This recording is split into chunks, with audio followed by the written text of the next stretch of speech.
सकता है ना आ पाता, हम ऑनलाइन तो कर ही रहे हैं हम लोग। और अगर आपको लग रहा है कि ऑफलाइन आने की पॉसिबिलिटी है तो ऑफलाइन जरूर आना है, ठीक है। ये बात आप ध्यान रखो। जो आप ऑफलाइन में समझ सकते हो जितना कंसंट्रेशन, अभी देखो मैं आपको गिनाता हूँ बच्चे, देखो ठीक है। जैसे अगर आप इसमें देखोगे करेंटली 4 3 7 और एक मिनट है, 4 3 7 और सेकंड पेज की फर्स्ट पेज होगा 4 3 7 और ये सेकंड है ना, तो 3 और 3 6, तो 7 6 13 बच्चे हैं। अब मैं तुम्हें लास्ट में काउंट दिखाऊंगा, इसके काउंट 9 10 होगा, या हो सकता है कोई ना आ जाए, अभी क्या पता, लेकिन 9 10 से कम मिलेगा काउंट। मेरा पॉइंट ये है कि जितने भी बच्चे ज्वाइन करते हैं ऑनलाइन में उनका फोकस उतना बढ़िया नहीं होता है। मैं पहले ही कह रहा हूँ, आधे बच्चे इसमें से निकल जाते हैं। आपके बैच में हो सकता है शर्म थोड़ा सा बची हो, तो क्या पता वो जो है रुक जाए। लेकिन अभी कल मैं उसमें कर रहा था क्लास 11th वालों में, उसमें शायद 16 बच्चे जुड़े थे ऑनलाइन, लास्ट में से 3 बचे हुए थे। आप सोचो 1.5 घंटे का फोकस नहीं उनके पास, 1.5 घंटे में ही उन्होंने जो है मोबाइल हटा के कुछ और चला दिया मोबाइल में। या मतलब जैसे पेरेंट्स तो होते नहीं, आजकल के जो पेरेंट्स हैं वो थोड़ा सा वर्किंग हो गए हैं। पहले के टाइम पे क्या होता था, पेरेंट्स बगल ही में बैठे रहते थे। अब क्या है कि वर्किंग पेरेंट्स होने की वजह से घर में कोई देखने वाला नहीं है कि आप प्रॉपर क्लास अटेंड कर रहे हो या नहीं कर रहे हो। तो इस चक्कर से क्या है, फोकस बिगड़ता ही बिगड़ता है बच्चों का। तो आपको ये ध्यान रखना है, अगर ऑफलाइन आ सकते हो तो ऑफलाइन आना है, ठीक है। तो वेक्टर्स अब प्रॉपरली स्टार्ट हो रहा है। जो 2 लेक्चर्स मैंने वेक्टर्स पर लिए थे, वो जो 2 लेक्चर्स थे वो बेसिक्स थे, उसका थोड़ा बहुत मैं यहाँ पर शो करूंगा। जो जिसको मैं कहूंगा उसी को नोट डाउन करना, क्योंकि कुछ चीजें समझने के लिए है और तुम्हें बेसिक फिजिक्स में वेक्टर तुम बहुत ज्यादा यूज करते हो, तो कहीं ना कहीं बेसिक थोड़ा बहुत तुम्हें वेक्टर्स का पता है, तो सारी चीजें नहीं लिखेंगे हम, ठीक है। तो सबसे पहली चीज क्या है, कंपोनेंट किसको कहते हैं, कंपोनेंट ऑफ अ वेक्टर हम समझने की कोशिश कर रहे हैं, ठीक है। तो इसको लिखना नहीं है, इसको बस आपने सुनना है, जो मैं यहाँ पर समझाने की कोशिश कर रहा हूँ। कंपोनेंट ऑफ अ वेक्टर को जो है मैं समझाने की यहाँ पर कोशिश कर रहा हूँ, ठीक है। तो ध्यान से सुनना। तो सबने ऑनलाइन में अगर कुछ भी दिक्कत आती है साउंड की ना, देखो बहुत सारे ऐसे बच्चे हैं जो दूर रहते हैं, वो ऑफलाइन तो आ ही नहीं सकते हैं, इसीलिए हमें हाइब्रिड ही इस क्लास को करना होगा। समझ पा रहे हो मेरी बात को? तो मेरा कहना क्या है, एक बार मैं फिर से कह देता हूँ। अगर जैसे अभी मैंने वाईफाई कनेक्ट किया हुआ है, ठीक है, एक मिनट, जानवी बेटा तुम्हारी उसकी क्लास है शायद फिजिक्स की, है ना। एवेंजर्स के बच्चे इसमें जुड़ गए हैं, शायद फिजिक्स की क्लास है तुम्हारी भी, मेरी तुम्हारी लगी थी ना क्लास, है ना। हाँ, तो अगर कोई ऐसा बच्चा है जो एवेंजर्स बैच का है, वो जुड़ गया है, तो फिजिक्स की क्लास चल रही है उनकी, ठीक है, मैथ्स की नहीं है। मैथ ये क्रूसेडर बैच की क्लास चल रही है, ठीक है। तो मैं क्या कहने की कोशिश कर रहा हूँ, वाईफाई से कनेक्ट हो रखा है, जो कोचिंग का वाईफाई है। अगर आवाज में आपको दिक्कत आती है, आपने डायरेक्ट बोलना है, क्योंकि लेक्चर बहुत इंपॉर्टेंट है ये वाला। इसमें मैक्सिमम चीजें वेक्टर्स के जो बेसिक्स हो सकते थे वो कवर हो जाएंगे, बहुत सारी चीजें हमने इसमें करनी है, एक भी पॉइंट मिस आप नहीं कर सकते, ठीक है। तो आपको बहुत फोकस के साथ इसको देखना है। जितनी देर आप जुड़े हुए हो, 1.5 घंटे के लिए पूरा फोकस बना के रखना है। स्क्रीन को टच नहीं करना है। अगर आप मोबाइल में देख रहे हो, स्क्रीन टच करनी नहीं है आपने, सामने रख दो उसको, फोन को, और सामने रखकर आप जो है, ठीक है, प्रथम तो उसी बैच का है ना शायद। चलो, ये मैथ्स की क्लास है, एवेंजर्स वाला बच्चा अगर कोई जुड़ा हुआ है तो वो उनकी क्लास इस समय फिजिक्स की चल रही है, ये क्रूसेडर बैच की क्लास है, ठीक है। तो चलो स्टार्ट करते हैं। तो देखो, कंपोनेंट समझना है, फिजिक्स में बहुत ज्यादा जगह यूज कर चुके हो आप, तो इसीलिए मैं इसको लिखवा नहीं रहा हूं। होता क्या है कि जैसे आप 3 डायमेंशनल ज्योमेट्री में, इसको लिखना नहीं है, ठीक है, जो मैं कहूंगा वही लिखना। सिर्फ 3 डायमेंशनल ज्योमेट्री में 3 पॉइंट मैंने कंसीडर किए, ठीक है। एक तो कंसीडर किया 1 0 0, दूसरा कंसीडर किया 0 1 0, और तीसरा कंसीडर किया 0 0 1। समझ आ रही बात? 3 पॉइंट को अगर मैं कंसीडर करूं तो 1 0 0, देखो एक्स एक्सिस पर अगर मैं देखूं तो एक्स एक्सिस उसने ये बना रखी है फिलहाल के लिए, तो ये 1 0 0 पॉइंट है यहां पर, ठीक है। तो देखना, ये वाला कोऑर्डिनेट 1 0 0 है, ये 0 1 0 है, और ये 0 0 1 है, अकॉर्डिंग टू दिस डायग्राम। अब आपको क्या कहा जा रहा है कि जो आई जे के कैप हम यूज करते हैं, ये है क्या? एक्चुअली ये जो वेक्टर्स हैं, ये अगर आप इनकी लेंथ निकालोगे ओरिजिन से, तो इनकी लेंथ कितनी आएगी बताओ? 1 यूनिट की लेंथ आएगी इन तीनों की। तो इन तीनों की जो 1 यूनिट की लेंथ है, तो लिखा हुआ क्या है देखो, let us take these 3 points on X axis, Y axis, Z axis. Clearly जो ओ ए वेक्टर होगा या ओ बी वेक्टर होगा, ये गलत यहां पर लिखा हुआ है, क्या नाम लिखना चाहिए इसको यहां पर? ओ सी, ओ ए ओ बी ओ सी। तो ओ ए ओ बी ओ सी तीनों की लेंथ है 1। तो इन 3 वेक्टर्स जो कि यूनिट लेंथ के हैं along y axis, x axis, Z axis, इन 3 यूनिट वेक्टर्स को हम क्या नाम दे रहे हैं, इनको सिंबल दे रहे हैं कुछ प्रॉपर। तो जो एक्स एक्सिस के अलॉन्ग यूनिट वेक्टर होता है, यूनिट क्यों है, क्योंकि इनकी लेंथ 1 है। तो अगर एक्स एक्सिस के अलॉन्ग आप यूनिट वेक्टर लिख रहे हो तो आपने उसको डिनोट कर दिया एक सिंबल से। ये जस्ट एक सिंबल है to denote a unit vector along X axis. हो सकता है कभी कोई ऐसा, मतलब जैसे, हालांकि ये यूनिवर्सली एक्सेप्टेड है, सभी लोग आई जे के ही यूज करते हैं, बट हो सकता है कोई और बुक हो जिसमें आई की जगह कुछ और सिंबल वो यूज कर ले, तो जरूरी नहीं है कि आई यूज किया जाए, एक सिंबल है जस्ट ये सिंबल डिनोट कर रहा है unit vector along X axis, Y axis and Z axis. आगे बात समझ में, आई जे के क्या है, ठीक है। अब मेन काम आई जे के का एक्चुअली नहीं होता है, हमें मेनली क्या करना होता है, कोई जनरल वेक्टर हमें लिखना है, तो वो कैसे लिखा जाएगा ये समझाया जा रहा है। तो जैसे यहां पर जो है ये, अगर आप इस पी पॉइंट को देखने की कोशिश करो तो देखना जरा, बस एक मिनट रुक जाओ, ठीक है। अब देखना इधर, तो मैं क्या कहने की कोशिश कर रहा हूं, तो ध्यान से सुनना और समझने की कोशिश करना। तो देखो मैं ये कहने की कोशिश कर रहा हूं कि जैसे सपोज करो ये पी कोऑर्डिनेट है, इसका कोऑर्डिनेट आपने कितना लिखा है, पी एक्स वाई जेड, ये मैंने लिखा हुआ है। तो मुझे ये देखना है कि इस वेक्टर को कैसे मैं आई जे के टर्म्स में लिख सकता हूं, ठीक है। देखो अगर सिंबॉलिकली कहें तो इसको कुछ भी कह दिया हमने, जैसे इसने लिखा हुआ है आर वेक्टर कह दिया इसको सिंबॉलिकली, बट हम चाह रहे हैं कि क्या हम इस वेक्टर को यूनिट वेक्टर के टर्म्स में लिख सकते हैं, ऐसा हम जानने की कोशिश कर रहे हैं। तो कैसे हम इस चीज को देखेंगे, देखो सबसे पहले शुरुआत से करेंगे, ठीक है। तो ध्यान से देखेंगे सब बच्चे बोर्ड पर, आप मुझे बताओ, ध्यान से देखना सब लोग, ठीक है। अगर मैं सबसे पहले इस कोऑर्डिनेट की बात करूं, तो अगर आपने इधर वाई एक्सिस माना हुआ है, इधर एक्स एक्सिस माना हुआ है, ये एक्स एक्सिस है, ठीक है। तो ये वाला कोऑर्डिनेट बताओगे आप कितना होगा, 1,1,0 होगा ये वाला कोऑर्डिनेट, ठीक है। अच्छा अगर मैं इस वाले कोऑर्डिनेट की बात करता हूं तो ये वाला कोऑर्डिनेट कितना होगा बताओ, ये 1,0,0 है, ठीक है। अब ये वाला वेक्टर कितना है, तो ये वाला वेक्टर आई कैप नहीं है, क्योंकि इस बार जो ये लेंथ है, ये टोटल लेंथ कितनी है बताओ, ये टोटल लेंथ x है, ये टोटल लेंथ x है। तो अगर एक वेक्टर मुझे x लेंथ का लिखना है, तो ध्यान से सुनना कि हमारे पास आई कैप यूनिट लेंथ का होता है। अगर इस आई कैप को मैं x से मल्टीप्लाई कर देता हूं तो इसकी लेंथ, इसके मतलब ऐसा मान लो आपकी बड़ी हो जाती है। जैसे किसी की लेंथ है 2, किसी वेक्टर की लेंथ है 2, अगर आप उसको किसी कांस्टेंट 5 से मल्टीप्लाई कर देते हो तो उसकी लेंथ कितनी हो जाती है, 10 हो जाती है। तो उसी तरीके से अगर आपने यहां पर आई कैप को, तो एक मिनट में जूम करता हूं इसको ना, ऐसे समझ नहीं आएगा, तो आप ध्यान से सुनना। तो मैंने क्या किया, ध्यान से देखेंगे सब बच्चे, मैंने आई कैप को एक्स से मल्टीप्लाई किया हुआ है। अगर मैं आई कैप को एक्स से मल्टीप्लाई कर रहा हूं, इस बात का मतलब है अब इस वेक्टर की लेंथ कितनी हो गई, यहां से लेकर यहां तक, इस वेक्टर की लेंथ हो गई एक्स, लेंथ हो गई इसकी, और इस वेक्टर का नाम कितना होगा, एक्स आई हो गया इसका नाम, ठीक है, एक्स आई नाम हो गया इसका। तो ये वेक्टर आपको पता चल गया, ठीक है। हमें किसको ढूंढना है, आप इस वेक्टर को ढूंढना चाह रहे हो, ठीक है, इस वाले वेक्टर को ढूंढना चाह रहे हो पहले।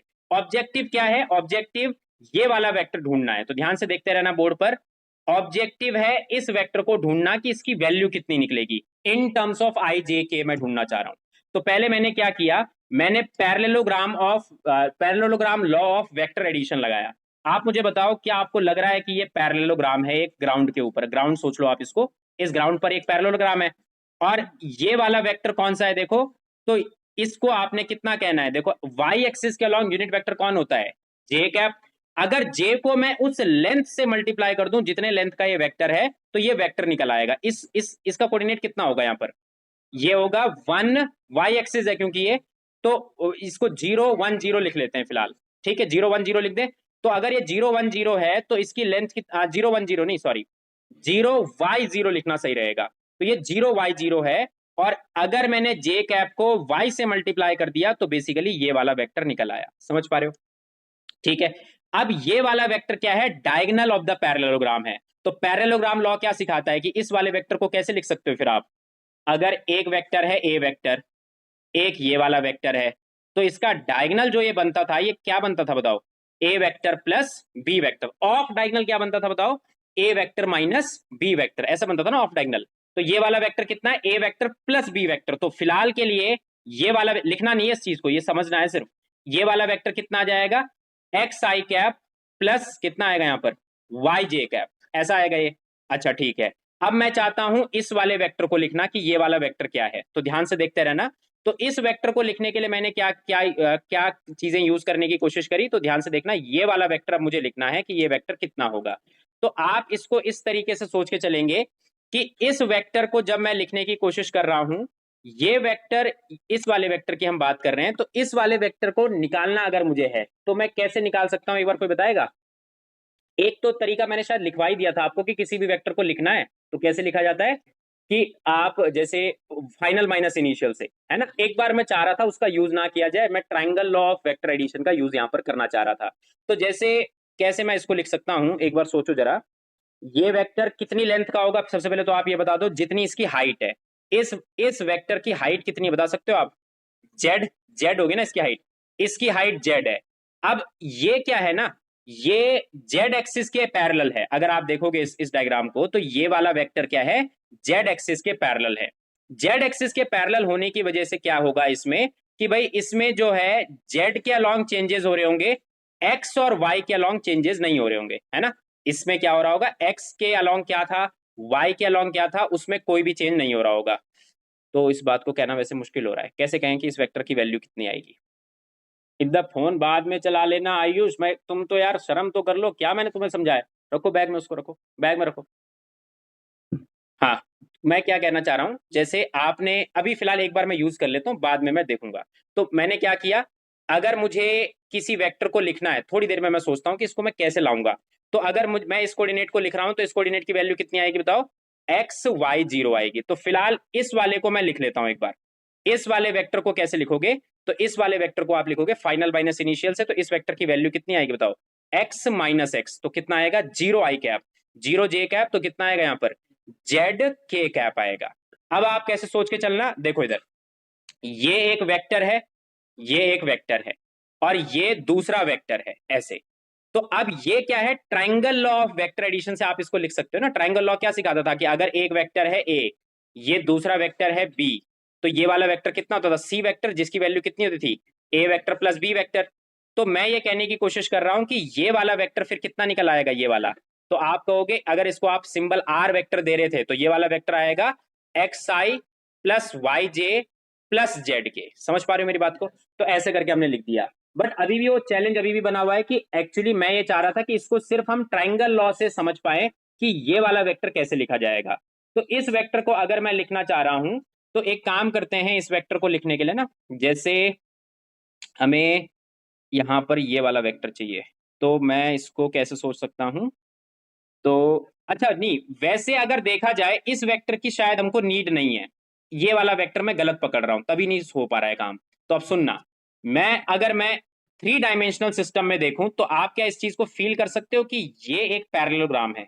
देखो, ऐसे फील कर सकते हो आप, बताओ, लग रहा है कि एक पैरेललोग्राम है। अगर ये एक पैरेललोग्राम है, इस वेक्टर को तो हमने प्रूफ कर दिया कि एक्स आई प्लस वाई जे होगा, ये एक्स आई प्लस वाई जे आ गया, ये वाला वेक्टर। और ये आपको पता ही है कि ये कितना है, जेड के कैप है, क्योंकि इस वेक्टर को जेड एक्सिस के अलोंग बनाया गया, और लेंथ कितनी है इसकी, जेड लेंथ है इसकी। तो अगर इसकी लेंथ जेड है, तो जेड के कैप ये वेक्टर हो गया, और ये वेक्टर कितना हो गया, एक्स आई प्लस वाई जे। तो ये क्या है बताओ, इस पैरेललोग्राम का डायगोनल है। तो इसकी वैल्यू कैसे निकलेगी, इसकी वैल्यू निकलेगी इन दोनों के एडिशन से। तो A vector plus b vector कर दिया आपने, जिसकी वजह से वो लेंथ आ गई। समझ पा रहे हो मेरी बात को, कैसे मैं कर रहा हूं? ठीक है, ये बात क्लियर होगी आपको। तो इसीलिए हमें आपसे क्या ध्यान रखना है कि एक्चुअली, अब इस पर वापस आते हैं, जो इसको लिखना नहीं है आपने, ठीक है, ये मैं समझा रहा हूं कि कहां से कौन सी चीज आ रही है, इसको लिखने की नीड नहीं है। तो किसी भी वेक्टर को जब हम 3D में लिखते हैं, तो इसे कहते हैं हम लोग पोजीशन वेक्टर। कि अगर किसी पॉइंट का कोऑर्डिनेट, एक्स वाई जेड है, तो उस वेक्टर को लिखने का तरीका क्या है फिर, एक्स आई वाई जे जेड के। इसको हम क्या कहते हैं मैथ्स में, इसको हम कहते हैं पोजीशन वेक्टर। तो ये आपके लिए क्या है भाई, पोजीशन वेक्टर है। किस पॉइंट का पोजीशन वेक्टर है बताओ, ये पोजीशन वेक्टर है एक्स वाई जेड पॉइंट का, जो कि पी पॉइंट है, तो उसका एक पोजीशन वेक्टर है। तो आपने क्या कहा कि आज के बाद से अगर आपको पोजीशन वेक्टर निकालना होगा, तो कैसे निकालोगे, अगर आपको कोऑर्डिनेट पता है, तो डायरेक्टली उसके पीछे क्या लगा दोगे आप, आई कैप, जे कैप, के कैप। अब इसमें एक वर्ड यूज हो रहा था कंपोनेंट, क्योंकि पेपर में ये कंपोनेंट वर्ड काफी ज्यादा यूज होता है। तो कंपोनेंट क्या है, इस चीज को समझना आप। तो this form of any vector is called component form. देखो, कंपोनेंट का मतलब है, जैसे आज से पहले जब मैंने 2 लेक्चर्स लिए थे वेक्टर में, तो मैं आपको वेक्टर लिख के थोड़ी दिखा रहा था, मैं हर वेक्टर को ऐसे लिख रहा था कि ये ए वेक्टर है, ये बी वेक्टर है। ए वेक्टर की वैल्यू क्या है, तो वैल्यू इन टर्म्स ऑफ आई जे को क्या कहते हैं, कंपोनेंट फॉर्म कहते हैं। तो किसी भी वेक्टर को अगर आप एक्सप्लिसिटली ऐसा लिख लो तो उसको क्या कह रहे हैं, कंपोनेंट फॉर्म। और X Y Z are called the scalar component of the vector R. तो जैसे मेरे से किसी ने कहा कि एक वेक्टर है मेरे पास 2i 3j और 4k, तो अगर मैं आपसे कहूंगा एक्स कंपोनेंट क्या है तो क्या जवाब दोगे आप एक्स कंपोनेंट को, आप कहना 2, वाई कंपोनेंट क्या है आप कहना 3 और जेड कंपोनेंट क्या है आप कहना 4। समझ आ गई बात। तो ये बेसिक्स थे जो हमें पहले से पता है। और लेंथ कैसे निकालते हैं, तो लेंथ वही सेम है जैसे डिस्टेंस फॉर्मूला था। तो आपको क्या लगाना है, अगर इस वेक्टर की लेंथ लिखनी है तो क्या करना है, क्या फॉर्मूला लगेगा, under root of X square Y square Z square. ये लास्ट टाइम का हमने लिखा हुआ है, बस मैं एक बार समझा रहा था आपको कि कहां से वो चीज आती है। अब ये वाली जो चीज है इसको भी लिखने की नीड नहीं है आपको, जो ये लिखा हुआ है बोर्ड पर, मैं आपको डायरेक्टली इसको समझा रहा हूं। तो ध्यान से देखना जरा बोर्ड पर और समझने की कोशिश करना, ठीक है। दो वेक्टर्स अगर आपके सामने हैं, एक को आपने ये लिख दिया a1i a2j a3k, और दूसरा वेक्टर मैंने लिखा b1i b2j b3k, ठीक है। अगर कोई आपसे कहे ऐड करना है तो क्या होता है, कंपोनेंट वाइज ऐड होता है। एक्स कंपोनेंट एक्स के साथ ही ऐड होगा और वाई कंपोनेंट वाई के साथ ही ऐड होगा और जेड कंपोनेंट क्या होगा, जेड के साथ ही ऐड होगा। जैसे ये पॉइंट है कि x के आगे 2 लिखा है, सॉरी i कैप के आगे 2 लिखा है और j कैप के आगे 3 लिखा है, तो ऐड करते समय i और j का कोई लेना देना नहीं है। i कंपोनेंट i से ऐड होगा, j कंपोनेंट j से ऐड होगा और k कंपोनेंट किससे ऐड होगा, k से। समझ आ गई बात, बोलो ठीक है। अगले में सब्ट्रैक्शन, तो सब्ट्रैक्शन क्या होगा, कंपोनेंट वाइज ही सब्ट्रैक्शन होगा, ठीक है।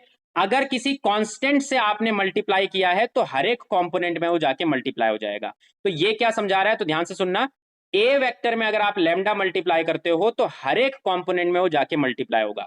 अब इसमें सबसे इंपॉर्टेंट चीज है, इस बात को नोट डाउन करना कि आपके पास, अगर इसको लिखने की जरूरत नहीं है, ये आपको याद होना चाहिए कि अगर दो वेक्टर्स पैरेलल हैं तो हमेशा एक वेक्टर दूसरे वेक्टर के मल्टीपल के फॉर्म में आएगा। जैसे फॉर एग्जांपल अगर मैं आपके सामने एक वेक्टर लिखूं ऐसी, मैंने लिखा 2i 3j और 4k कैप, और मैंने इसी वेक्टर को लेटेस्ट से किसी कांस्टेंट से मल्टीप्लाई कर दिया, जैसे लेटेस्ट एक 2 से मल्टीप्लाई कर दिया, तो नया वेक्टर बना 4i 6j और कितना आएगा 8k कैप। तो ये कहा जा रहा है कि ये दोनों के दोनों वेक्टर्स क्या होंगे, फिर ये दोनों के दोनों वेक्टर्स पैरेलल होंगे। तो आपको ये समझाया जा रहा है कि अगर दो वेक्टर्स पैरेलल हैं, इसका मतलब एक्चुअली ये है कि वो एक दूसरे के क्या होंगे, कांस्टेंट मल्टीपल होंगे। तो two vectors are parallel if and only if they are constant multiple of each other. तो ए वेक्टर अगर किसी तरीके से lambda times of B vector बन जाए तो आप कह देना कि फिर ए वेक्टर क्या है, बी वेक्टर के पैरेलल है, ठीक है। बाकी ये बेसिक से लॉ है, इसको करने की जरूरत नहीं है। यहां से अब हम नोट डाउन करना स्टार्ट करेंगे, ठीक है। नोट डाउन हर चीज नहीं करनी, बहुत सिंपल चीज है। आप मुझे बताओ कि अगर मैं 2 और 4 का रेशियो लूं कितना आंसर आएगा, 1/2। 3 और 6 का रेशियो लूं तो कितना आएगा 1/2, और 4 और 8 का रेशियो लूं तो कितना आएगा 1/2। तो पहली चीज जो आपको नोट डाउन करनी है वो ये है कि अगर देखो वेक्टर्स में कोलिनियर एंड पैरेलल दोनों सिमिलर कॉन्सेप्ट है, सिनोनियम आप एक दूसरे का उनको कह सकते हो। दो वेक्टर अगर किसी ने आपको कहा है कि पैरेलल हैं तो आप क्या कहना, देखो इसमें क्या है लिखने वाला, तो ध्यान से सुनना, सारा नहीं लिखना इसमें, बस लिखना ये है ए वेक्टर अगर आपने कभी भी कहा है तो देखना जरा बोर्ड पर, देखो इधर, a vector is parallel to b vector. A vector B vector के पैरेलल कब है, तो this is if and only if अगर आपने एक्स कंपोनेंट का रेशियो लिया, जैसे आपने a1/b1 का रेशियो लिया, तो वो किसके इक्वल आना चाहिए, y कंपोनेंट के रेशियो के इक्वल, और किसके इक्वल आना चाहिए, z कंपोनेंट के रेशियो के इक्वल। तो ये टेस्ट यूज होगा क्वेश्चंस में, इस पर मेंस में भी क्वेश्चन आ चुका है, एडवांस में भी क्वेश्चन आ चुका है कि दो वेक्टर अगर पैरेलल हैं तो फिर क्या होता है कि उनके जो कंपोनेंट्स हैं उनका जो रेशियो होता है वो इक्वल होता है। ये आपने कहां पढ़ा था, स्ट्रेट लाइन में भी तो होता था ना ऐसा। स्ट्रेट लाइन में क्या होता था, जब आपने 10th क्लास में linear equation in two variable पढ़ा तो आपको कहा गया कि दो लाइंस पैरेलल हैं, जब क्या होता था a1/a2 is equal to b1/b2। अगर कोइंसिडेंट लाइन बनानी थी तब आता था इज इक्वल टू c1/c2। तो यहां पर वही होता है, एक्चुअली वेक्टर्स क्या होते हैं ना, कोइंसिडेंट ही होते हैं। जो वेक्टर पैरेलल हैं एक्चुअली दे आर कोइंसिडेंट। भले ही आप ऐसा आपको लग रहा है कि दूर है, इससे दूर एक्चुअली वेक्टर्स के केस में होता नहीं कुछ। ये वेक्टर इसके पैरेलल यहां पर एक और वेक्टर बनाऊंगा, दोनों की वैल्यू बिल्कुल सेम होगी, ये इसके ऊपर भी आ सकता है। तो अगर आपने एक वेक्टर लिखा है उसकी लोकेशन यूनिक नहीं है, इसके पैरेलल जितने भी वेक्टर है इसी सेम लेंथ के वो सेम रिप्रेजेंट हो जाते हैं। तो पैरेलल एंड कोलिनियर वाले कॉन्सेप्ट जो है सेम है। समझ आ गई बात, ठीक है। तो इसको लिख दो सबसे पहले, तो लिखना कि पहली चीज क्या लिखनी है आपको कि पैरेलल कब होते हैं वेक्टर, तो लिखो हेडिंग ऐसे लिख दो कि ऐसे लिख दो कि बस पैरेलल वेक्टर की डेफिनेशन लिख रहे हो तो पैरेलल वेक्टर लिख दो, और पैरेलल वेक्टर लिख के ये चीज लिख दो आप। ठीक है, A1 B1 क्या है इस चीज को लिखना जरूर, मतलब ऐसे नहीं कि A1 B1 नहीं लिखा आपने। A1 B1 क्या है, बेसिकली ए वेक्टर जो है वो ऐसे है A1 A2 A3, और बी वेक्टर जो है वो क्या है B1 B2 B3 ऐसे है। ठीक है, पहला नोट यही है आपके लिए, a vector is equal to this लिखना, b vector is equal to this लिखना, और फिर कहना कि पैरेलल कब है।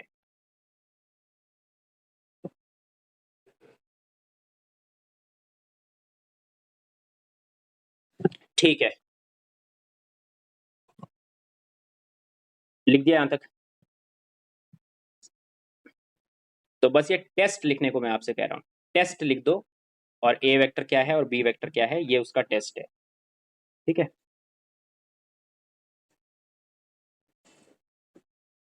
तो दो वेक्टर कब पैरेलल होते हैं एक दूसरे के, जब एक दूसरे के वो कांस्टेंट मल्टीपल हो, कांस्टेंट मल्टीपल हो। ठीक है, कर दिया। ऑल राइट, अब ये जो कोफिशिएंट्स है ना इनके लिए एक स्पेसिफिक नेम है, ये नेम क्वेश्चंस में यूज होगा, तो आपको पता होना चाहिए कि डायरेक्शन रेशियो क्या होते हैं। देखो आज से पहले आपने क्या पढ़ा था, सिर्फ डायरेक्शन कोसाइन पढ़ा था, तो अब आपको समझाया जा रहा है कि डायरेक्शन रेशियो क्या है, ये समझाने की मैं कोशिश कर रहा हूं। तो होता क्या है, ध्यान से सुनना, कि अगर एक वेक्टर ये है तो A1 को कहा जा रहा है कि A1 इस वेक्टर का क्या है, डायरेक्शन रेशियो है। तो कितने डायरेक्शन रेशियो होते हैं एक वेक्टर के पास, तीन। A1 A2 A3 are called the direction ratios of this vector. तो लिखो एक बार, इसी चीज को लिख दो। अब जब कभी ना ऐसा होता है कि यार वेक्टर यूनिट वेक्टर है, जैसे आपको ये पता है ना कि एल एम एन से हमने डायरेक्शन कोसाइन को डिनोट किया था, एल एम एन से डायरेक्शन कोसाइन को डिनोट किया था ना उस समय, cos alpha is equal to L लिखा था, cos beta is equal to M लिखा था, cos gamma is equal to N लिखा था। तो वहां पर एक आइडेंटिटी मैंने लिखी थी कि L square plus M square plus N square क्या होता है, वन होता था ना। इसका मतलब क्या है कि यही यही तो लेंथ होती है वेक्टर की, अगर आप मैग्नीट्यूड लेते हो वेक्टर का तो यही तो आता है। तो हम क्या कहने की कोशिश कर रहे हैं कि जनरल वेक्टर के केस में A1 A2 A3 को क्या कहेंगे, डायरेक्शन रेशियो कहेंगे। जबकि अगर यूनिट वेक्टर हो तो यूनिट वेक्टर्स में जो कोफिशिएंट्स होते हैं ना एक्चुअली वो डायरेक्शन कोसाइन ही होते हैं। तो क्या कहा जा रहा है देखो, in case it is given that element are direction cosine of the vector, तो अगर एलिमेंट डायरेक्शन कोसाइन है किसी वेक्टर के तो आपका वेक्टर ऐसे लिखा जाएगा, और वो जो वेक्टर है वो बेसिकली यूनिट वेक्टर है। तो हमेशा ध्यान रखना, जनरल वेक्टर में आई जे के कोफिशिएंट्स को क्या कहेंगे, डायरेक्शन रेशियो, और अगर यूनिट वेक्टर होगा तो आई जे और के कोफिशिएंट को क्या कहेंगे, direction cosine. Direction cosines are direction ratios also, but every direction ratio जो है वो डायरेक्शन कोसाइन नहीं बन सकता, क्योंकि डायरेक्शन रेशियो के पास क्या खासियत होती है, इसका मैग्नीट्यूड वन होता है, क्योंकि L square plus M square plus N square one है। इसीलिए मैं ये कहने की कोशिश कर रहा हूं, अगर वेक्टर जो है यूनिट है तो उसका क्या होगा, L square plus M square plus N square one आएगा। तो यूनिट वेक्टर में आई जे और के कोफिशिएंट्स क्या होते हैं, डायरेक्शन कोसाइंस होते हैं। तो इसको तो एज इट इज लिख दो, इसमें कुछ नहीं ज्यादा चेंजेस है, ये दोनों एज इट इज लिखना आप। ठीक है, ऑल राइट, तो ये दोनों आप लिख दो और फिर हम आगे बढ़ते हैं।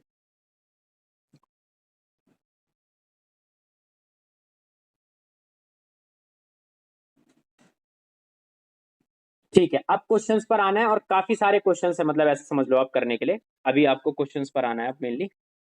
ठीक है, अब स्टार्ट करते हैं। ठीक है, तो ये बेसिक थे अंडरस्टैंडिंग जो हमने समझने की यहाँ पर कोशिश करी। अब हम फटाफट से करते हैं आगे। तो पहला क्वेश्चन लिखेंगे। ठीक है, अच्छा फॉलो कौन सी बुक हो रही है, सिंगेज। अगर पीडीएफ चाहिए तो मेरे से मांग लेना, आप सिंगेज ही फॉलो कर रहे हैं इसमें, क्योंकि देखो यार ऐसा है ना कि इसमें जो सिंगेज के क्वेश्चंस हैं वैसे क्वेश्चंस मेंस में भी आए हुए थे, मतलब सिंगेज का जो ये लेवल है ये ऐसा नहीं कि बहुत ज्यादा एडवांस लेवल है, मेंस लेवल भी इसी पैटर्न पे आता है। तो इसीलिए सिंगेज सॉल्व कर लेंगे, इन टेक्स्ट मत करना आप लोग, इन टेक्स्ट मैं करा रहा हूँ, आपका काम है सिर्फ एक्सरसाइज सॉल्व करना। तो जब भी आपको टाइम मिलेगा, अगर एग्जाम, देखो दो ही बच्चों ने हाथ उठाए तो किसी का भी एग्जाम नहीं है, तो अगर एग्जाम नहीं है तो अब ये वेक्टर्स की सिंगेज आपने सॉल्विंग स्टार्ट करनी है, फिर है एग्जाम। हाँ, तो जिस जिसके एग्जाम है वो तो अपना पढ़ते रहे, लेकिन जिसका एग्जाम नहीं है उसको सीधे सिंगेज की ही सॉल्विंग करनी चाहिए। ठीक है, बेस्ट यही है। आप लोग क्या करना, जब एग्जाम लास्ट डेट कब है, 25 है ना, तो उसके बाद देख लेना फिर। हाँ, कब है, इस वीक में है, वो मेरे हिसाब से कर देंगे वो सैटरडे, क्योंकि नहीं सैटरडे को तो क्लास लगी हुई है। हाँ तो फिर करेंगे वो। नहीं लेकिन यार एवेंजर्स में क्लास है शायद, पेपर है ना, तो आप लीव करना फिर उसको ना। लेकिन इनको देते रहो यार, जैसे जिस जिसके लिए पॉसिबल है यार, देखो जिसके लिए पॉसिबल है। हाँ नहीं है, सैटरडे को नहीं है, तो मेरे हिसाब से सैटरडे को रखेंगे फिर वो, क्योंकि पिछली बार भी ऐसा हो रहा था ना, वो पेपर लीक हो जा रहा था उसमें ऐप में, ऐसा हो रहा था वो।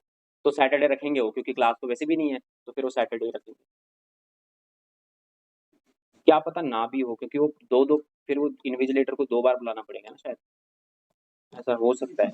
हाँ वो पैसा भी ज्यादा लगेगा ना उसमें, तो वो ऐसा भी हो सकता है कि वो उसी दिन कर ले उसको, सैटरडे संडे के दिन ही। ठीक है, ऐप में अगर मैं अगेन कह रहा हूँ, अगर वो पेपर आ भी जाता है, आपने नहीं देखना है, देख के क्या कर लोगे उसमें मार्क्स लाके, कोई ऐसा ऐसा कोई अवार्ड तो मिल नहीं रहा है कि भाई मार्क्स ला दिए। हाँ वही मैं कहने की कोशिश कर रहा था कि चांसेस है, मैं पूछना पड़ेगा। हाँ वही है। अभी मैं देखता हूँ, एक बार मैं पूछ के आऊंगा तब मैं फाइनल बताऊँ, मेरे हिसाब से संडे ही होने वाला है शायद, क्योंकि फिर। हाँ ना ना, थर्ड पॉइंट लिखना है, थर्ड पॉइंट लिखना है, दोनों लिखने हैं आपको। तो याद रखना कि जनरल वेक्टर जब हम लिखते हैं तो कोफिशिएंट्स डायरेक्शन रेशियोज होते हैं। नाम है उसका, मतलब नाम है वो एक ना, क्यों वो डायरेक्शन रेशियो, क्योंकि डायरेक्शन उसी से डिफाइन हो रही है, लेकिन नाम है वो एक, तो आपने उसका नाम याद करना है, क्योंकि क्वेश्चंस में यूज होगा वो। और डायरेक्शन कोसाइन कब हम कहते हैं, जब वेक्टर यूनिट वेक्टर हो, कोई भी यूनिट वेक्टर है, उसके जो कोफिशिएंट्स है आई जे के वही डायरेक्शन कोसाइंस है उस वेक्टर के। ठीक है, अब जैसे स्टार्ट हम करते हैं यहां से,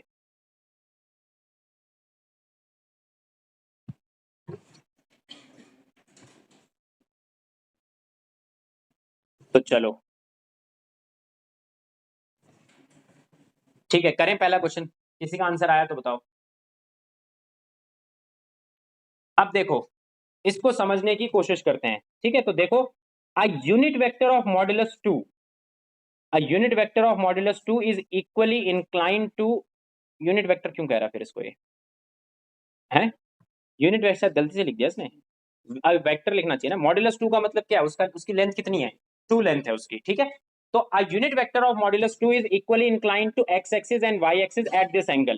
ठीक है, आप मुझे ये बताओ, ध्यान से सुनना, अगर एक्स एक्सिस के साथ कोई वेक्टर है जो कि π/3 एंगल बना रहा है, तो उसका डायरेक्शन कोसाइन क्या होता था, एल, वो एल कितना होता था, कॉस अल्फा, तो कितना आएगा बताओ एल की वैल्यू, कॉस π/3, तो √1/2, कितना आएगा ये, 1/2। और दूसरा जो वाई एक्सिस के साथ एंगल बना रहा है उसको कैसे लिखते थे आप, एम से, तो कितनी वैल्यू आएगी इसकी बताओ, कॉस π/3, तो कितनी वैल्यू आएगी इस इधर से भी, हाफ।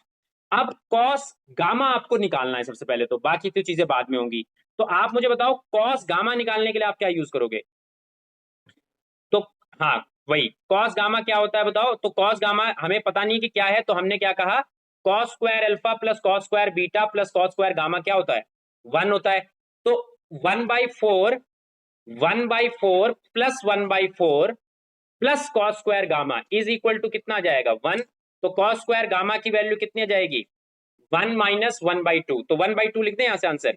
अब यहां से दो पॉसिबिलिटी आएंगी कॉस गामा की, तो उसने कहा तो है नहीं कि भाई जेड एक्सिस के साथ एक्यूट एंगल बन रहा है, तो अभी फिलहाल एक बार 1/√2 लेके चलते हैं, बाद में -1/√2 भी लेंगे। अभी एक बार लिख लो, कॉस गामा की वैल्यू, एक वैल्यू कितनी आएगी 1/√2, और दूसरी वैल्यू कितनी आएगी -1/√2। अब अगर मुझे इस वेक्टर को लिखना है तो ध्यान दो, ध्यान से सुनना, यूनिट देखो, ए वेक्टर की लेंथ तो 2 है, ये आप नहीं लिख सकते डायरेक्शन कोसाइन की हेल्प से। ए वेक्टर, जिस वेक्टर के बारे में वो बात कर रहा है वो ए वेक्टर है, वो मुझे नहीं पता कि क्या है, मैं unit vector along the A direction लिख सकता हूं। ए वेक्टर की डायरेक्शन में यूनिट वेक्टर क्या होगा, तो आप कहना L I cap plus M J cap और एन के कैप। तो डायरेक्शन कोसाइन की हेल्प से हम लोग क्या लिख सकते हैं, यूनिट वेक्टर को लिख सकते हैं, समझ पा रहे हो मेरी बात को। तो एल 1/2 कितना आएगा यहाँ पर, प्लस प्लस आएगा, और फिर कितना आएगा जे कैप, और फिर कितना आएगा 1/√2 के कैप आएगा, प्लस माइनस है, अभी बाद में देखेंगे प्लस माइनस को। अब ये वेक्टर आपको ये नहीं चाहिए था, कितने कितने वेक्टर का लेंथ चाहिए था आपको, वेक्टर का लेंथ कितना होना चाहिए था, 2। तो इस वेक्टर की लेंथ है 1, अगर आप इसको 2 से मल्टीप्लाई कर दोगे it will be your required vector. तो 2 से मल्टीप्लाई किया, अब इसकी लेंथ कितनी आ जाएगी, इसकी लेंथ आ जाएगी 2। तो आई कैप जे कैप, और यहां पर 2 से जब मल्टीप्लाई कराऊंगा तो कितना आएगा, √2 के कैप। अब ये जो जेड के कैप का जो कोफिशिएंट होता है ना, आप इस जनरल डायग्राम में भी समझने की कोशिश करो, जो के कैप का कोफिशिएंट होता है जेड, वही तो इस पॉइंट का प्रोजेक्शन है। अगर आप इसका प्रोजेक्शन लोगे, इस वेक्टर का अगर मैं प्रोजेक्शन लेने की कोशिश करूंगा ऑन जेड एक्सिस, तो वो प्रोजेक्शन यही वाली लेंथ तो आएगी ना। जैसे आप इस ऐसे समझ के चल लो कि भाई ये जो है, अगर आप इसकी इमेज जेड एक्सिस पर लोगे तो ये पॉइंट आएगा, इस पॉइंट की इमेज ऑन जेड एक्सिस ये वाला पॉइंट आएगा। तो प्रोजेक्शन की लेंथ क्या होगी बताओ, ये है प्रोजेक्शन की लेंथ, तो कितनी लेंथ आएगी इसकी, जेड लेंथ आएगी। समझ पा रहे हो इस बात को? तो कितनी आएगी यहां पर प्रोजेक्शन की लेंथ, तो क्या लिखोगे आप इसका आंसर? तो प्रोजेक्शन की लेंथ, तो उसने लिखा है देखो, कहां गया क्वेश्चन, ये रहा, find the length of the projection of the vector on Z axis. तो जेड एक्सिस के ऊपर ये बात ये कर रहा है, तो बताओ कितना आएगा यहां से लेंथ ऑफ प्रोजेक्शन। हाँ बोलो क्या कह रहे हो? हाँ √2 आएगा। तो √2 प्लस माइनस इसने नहीं लिख सकते क्योंकि लेंथ चाहिए। अगर इवन आपका -√2 भी होता तो लेंथ की वो बात कर रहा है, तो लेंथ क्या होती है, पॉजिटिव, तो इसीलिए आप क्या लिखोगे, ओनली आप लिखोगे ओनली √2। ठीक है। तो जब आप जेड एक्सिस पर उस वेक्टर का प्रोजेक्शन देखने की कोशिश करोगे, मतलब परपेंडिकुलरली वहां पर अगर फुट डाला जाए, तो उस फुट का बेस क्या है, तो उसका बेस है 0 0 √2, और वही उसकी लेंथ है फिर ओरिजिन से। ठीक है, ऑल राइट। आप आगे बढ़ते हैं नेक्स्ट क्वेश्चन पर। तो नेक्स्ट क्वेश्चन देखो, अब मैं जल्दी जल्दी चलूंगा, ठीक है, बेसिक बेसिक क्वेश्चन है बट इससे वेक्टर समझ आता है थोड़ा सा। आप देखना, उसमें भी 2 चैप्टर्स हैं सिंगेज में। पहला चैप्टर का नाम क्या है, बेसिक एल्जेब्रा ऑफ वेक्टर्स है, और दूसरे चैप्टर का नाम है dot product and cross product. तो दूसरा चैप्टर डॉट और क्रॉस प्रोडक्ट पर है, तो अभी हम डॉट और क्रॉस प्रोडक्ट पर गए नहीं है, अभी हम फर्स्ट चैप्टर कर रहे हैं वेक्टर्स के ऊपर ही। ठीक है, तो जैसे क्या लिखा हुआ है इसको ध्यान से समझना। अगले वाले क्वेश्चन को अब मैं कर रहा हूं, ये ऊपर वाला लिख लिया आप लोगों ने?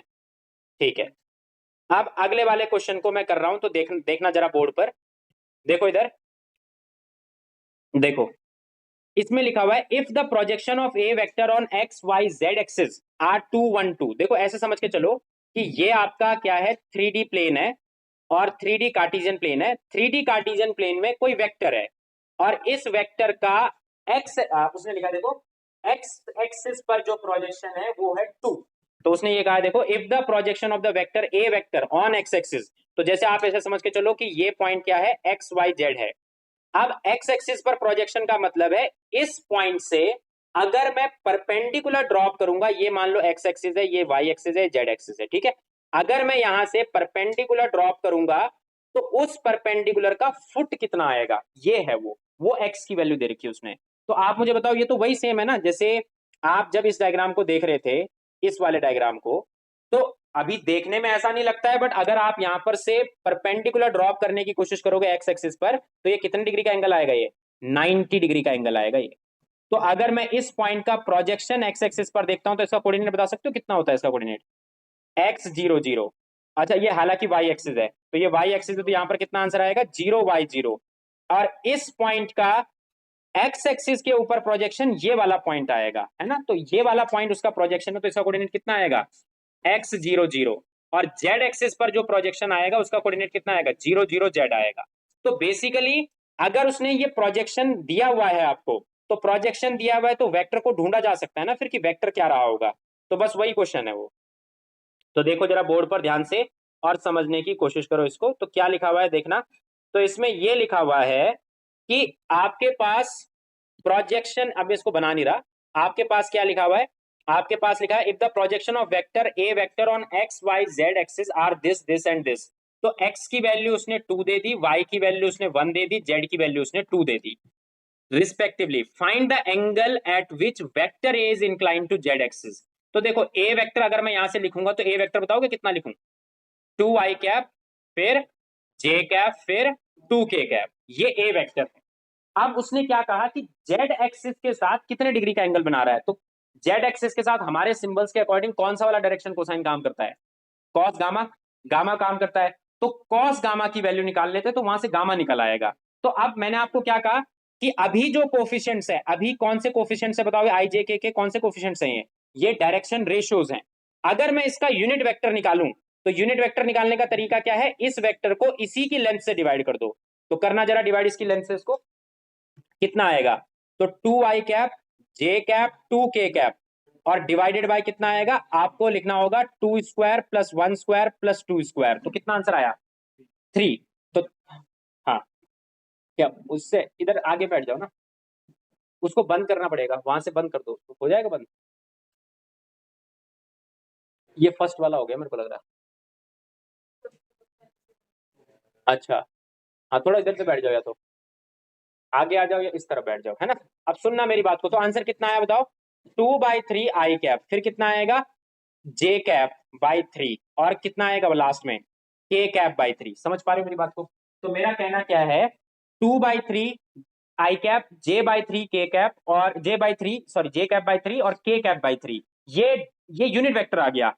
अब इस यूनिट वेक्टर में जो आई का कोफिशिएंट है, जे का कोफिशिएंट है और के का कोफिशिएंट है, वो बेसिकली क्या है, डायरेक्शन कोसाइन है। तो कॉस गामा कौन होगा इसमें, लास्ट में, हाँ लास्ट में 2/3, लास्ट में 2/3 है, तो लास्ट में 2/3 है। अब मुझे बताओ कॉस गामा की वैल्यू कितनी आएगी, कॉस गामा की वैल्यू 2/3 आएगी। तो गामा चाहिए उसको, जेड एक्सिस के साथ गामा एंगल बनता है, तो गामा की वैल्यू कॉस इनवर्स कितना लिख देंगे, 2/3। इतना ही छोड़ना है क्योंकि इसकी एग्जैक्ट वैल्यू हम लोग नहीं जानते हैं, ठीक है।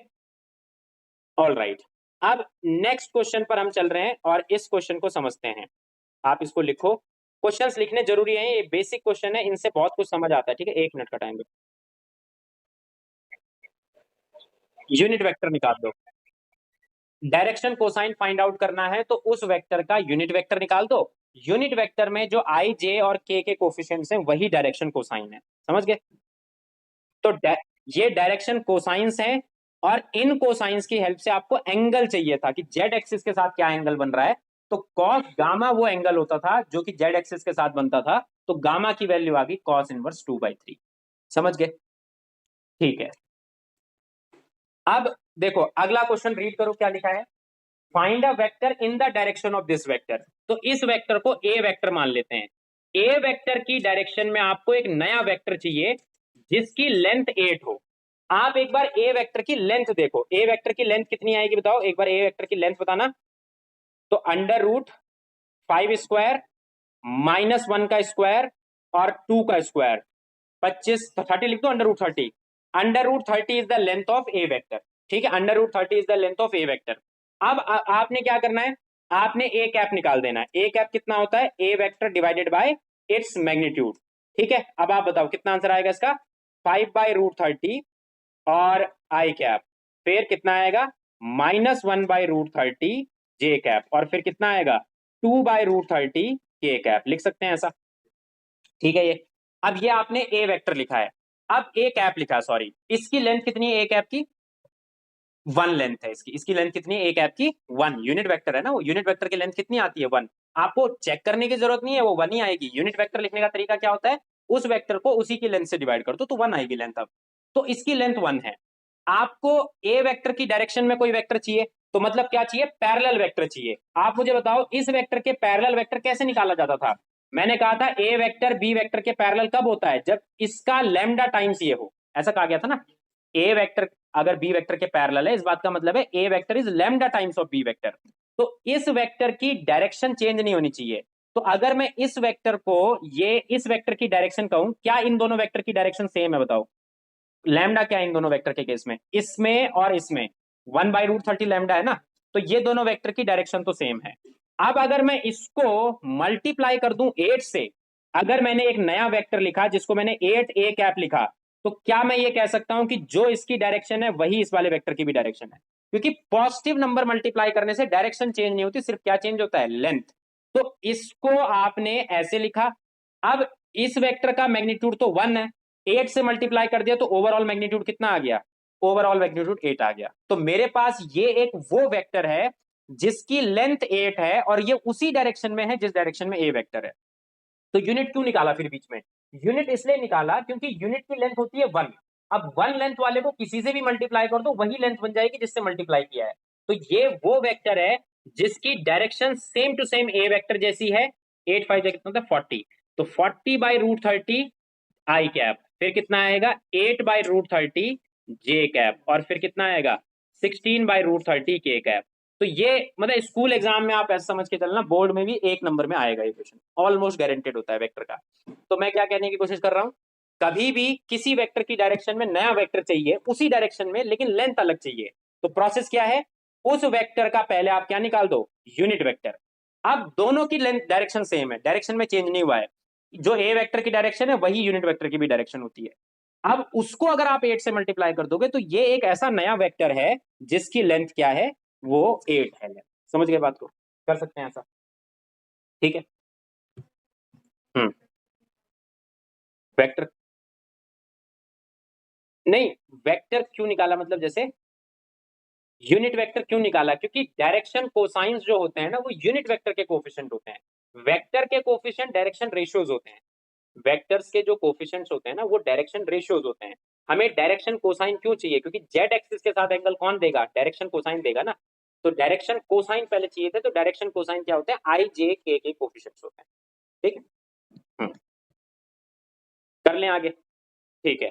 अब अगला तो है, अगला जो नोट है उसको लिखने की नीड नहीं है, ये बस डायरेक्ट आपको समझाने की कोशिश यहाँ पर ये करी जा रही है कि दो वेक्टर्स जो निकालने हो उनको निकाला कैसे जाता है, बस ये समझाने की मैं यहाँ पर कोशिश कर रहा हूँ। तो एक बार पहले लिख लो, यहाँ तक लिख लिया सबने, कर लें आगे। अब देखना इस क्वेश्चन को अब मैं करने की कोशिश कर रहा हूँ, तो ध्यान से सुनना, इसको समझने की कोशिश करना अब एक बार, ठीक है। तो देखो जरा बोर्ड पर, ये सिंपल सा ये कहने की यहां पर कोशिश करी जा रही है कि अगर आपके पास देखो, अगर आपके पास एक पॉइंट है बी पॉइंट और एक पॉइंट है ए पॉइंट, और कोई तुमसे कहता है कि इस ए बी वेक्टर को लिख के दिखाओ, इसको लिखना नहीं है आपने, तो हमें पहले से ये पता था वैसे, क्योंकि फिजिक्स में आपका इंट्रोड्यूस हो चुका है। तो तरीका क्या था इसको निकालने का, बताओ। तो तरीका ये था कि इसके फाइनल पॉइंट में से किसको माइनस कर दो, इनिशियल पॉइंट को माइनस कर दो।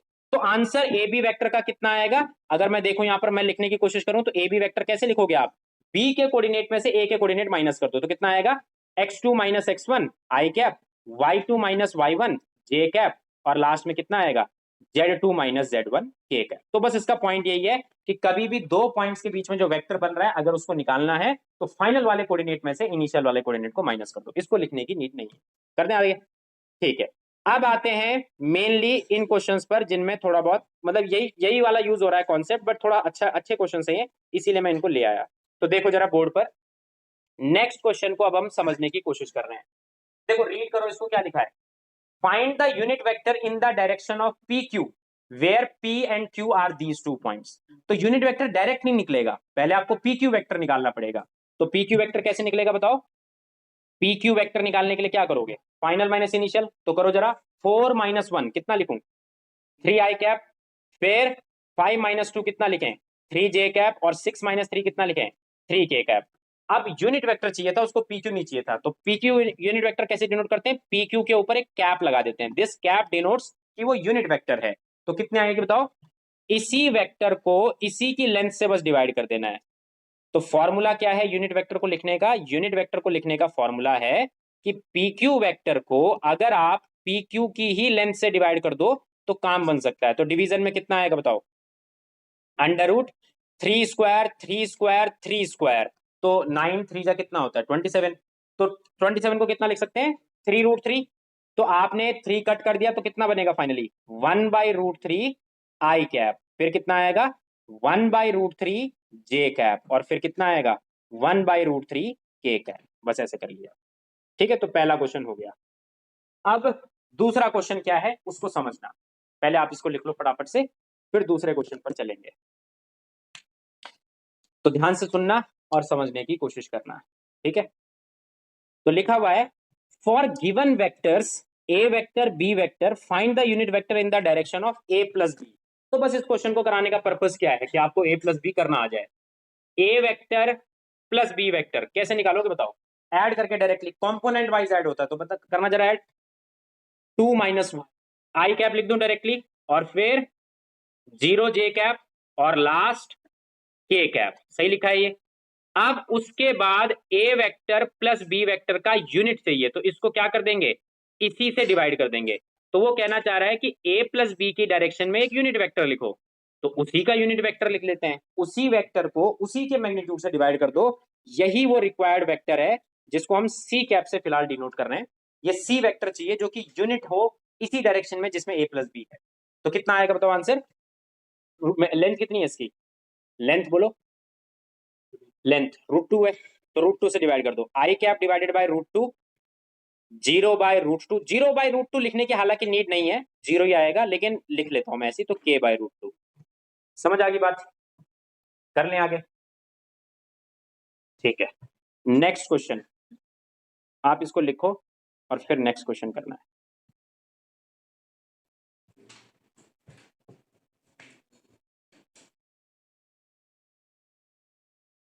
अब जैसे अगले वाले क्वेश्चन को एक बार मैं रीड कर रहा हूं, फटाफट से आप इसको लिख दो और देखो फिर कि क्या करना है, ठीक है।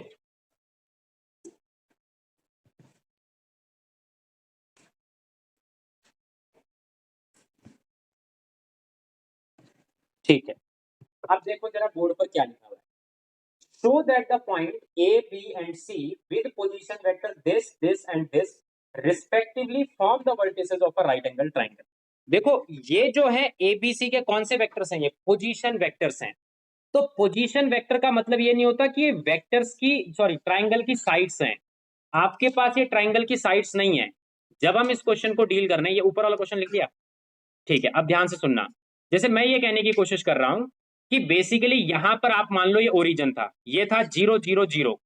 अब जो ये ए वेक्टर लिखा हुआ है, यहां पर जो ये ए वेक्टर लिखा हुआ है, बेसिकली ये ए पॉइंट का पोजीशन वेक्टर है। उसने लिखा है ना वहां पर कि पोजीशन वेक्टर है, तो बेसिकली इसका कोफिशिएंट कितना आएगा, सॉरी कोऑर्डिनेट कितना आएगा, बोलना जरा। 3 -4 -4 यही आएगा। तो ये वेक्टर जो इसने ए वेक्टर गिवन दिया है वो ये वाला वेक्टर है, ये वेक्टर ओ ए वेक्टर है। बी वेक्टर कौन है बताओ? बी वेक्टर जो है वो बेसिकली पोजीशन वेक्टर है बी कोऑर्डिनेट का। तो बी कोऑर्डिनेट बताना कितना है, 2 -1 1, ये बी है। तो ये जो बी वेक्टर दिया हुआ है बेसिकली वो ओरिजिन से कनेक्टेड है। और सी वेक्टर यहां कहीं बना लेते हैं, ये लेटस से सी पॉइंट है, तो सी पॉइंट का कोऑर्डिनेट कितना आएगा, 1 -3 -5 ऐसा आएगा। अब आपने इसको ओरिजिन से ज्वाइन किया तो ये आपके पास ओ सी पोजिशन वेक्टर आ गया। तो इसका नाम कितना है, इसका नाम है सी वेक्टर। तो कह रहा है show that the point ABC with these position vector respectively forms the vertices of the right angle triangle. तो अभी आपके जो एजेस हैं ट्राइंगल की, जो साइड्स हैं ट्राइंगल की, वो आई नहीं है। तो राइट एंगल ट्राइंगल के लिए हमने क्या किया, देखो इधर ध्यान से, ये आपके पास ए बी वेक्टर हमने बनाया, तो ध्यान से देखना, ये ए बी वेक्टर है। और इसको इसको क्या नाम दो, इस वाले वेक्टर को, इसको नाम दिया मैंने बी सी वेक्टर। और इस वाले वेक्टर को क्या नाम दे देते हैं, लेटर से सी ए वेक्टर, ठीक है। तो एक बार तीनों वेक्टर्स को लिख लेते हैं। आप मुझे बताओ ए बी वेक्टर डायरेक्टली कितना लिखूं, बी के पॉइंट में से ए के पॉइंट माइनस करने हैं, तो बताओ -i कैप, फिर +3j कैप, समझ पा रहे हो, और 1+5 लिख दूं डायरेक्टली 5k कैप। अब आप क्या करो, एक काम करो, इस एज की, इस साइड की लेंथ भी लिखी दो यहीं पर। तो इस साइड की लेंथ कितनी आएगी, तो बताना जरा कितनी आएगी लेंथ। तो 25 + 9 34 35 लिख दूं, तो √35 इसकी लेंथ है। तो ये वाली साइड होगी भाई √35 लेंथ की।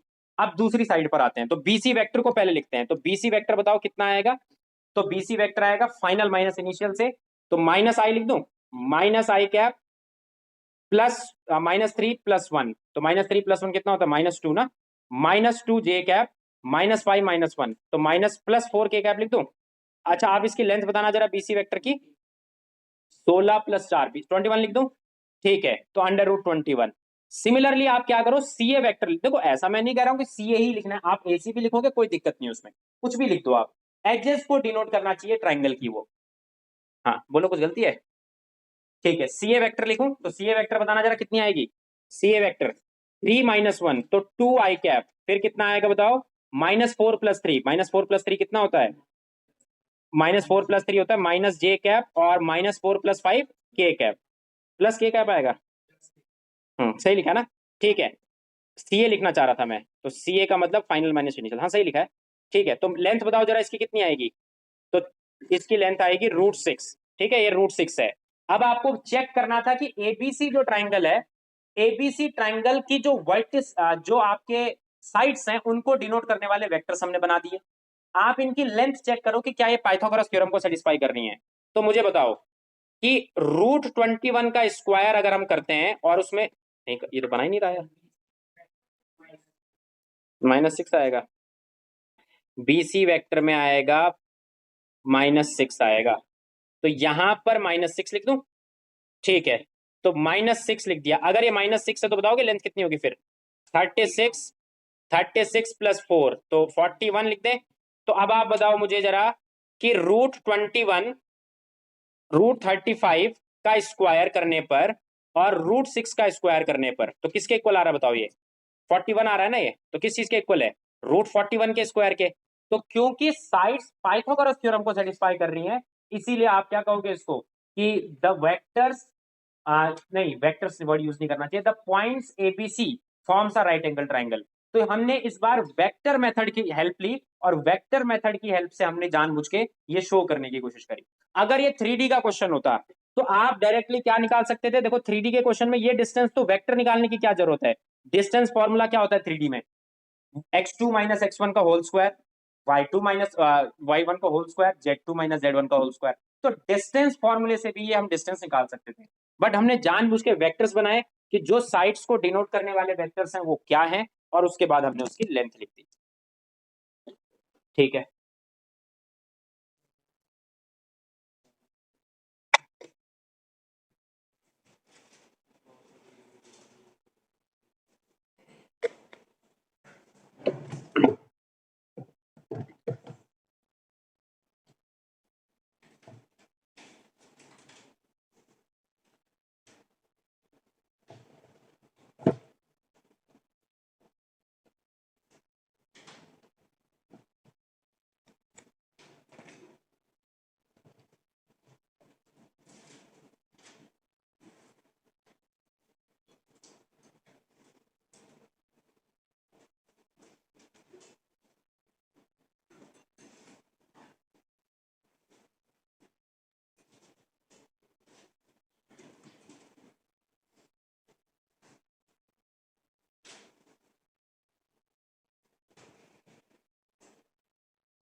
ठीक है, अगला क्वेश्चन करेंगे इसके बाद।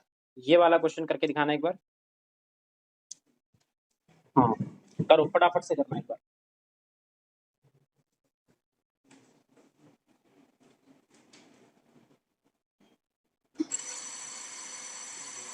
नहीं ऐसी बजा दी, कोई और क्लास की पहले आपसे।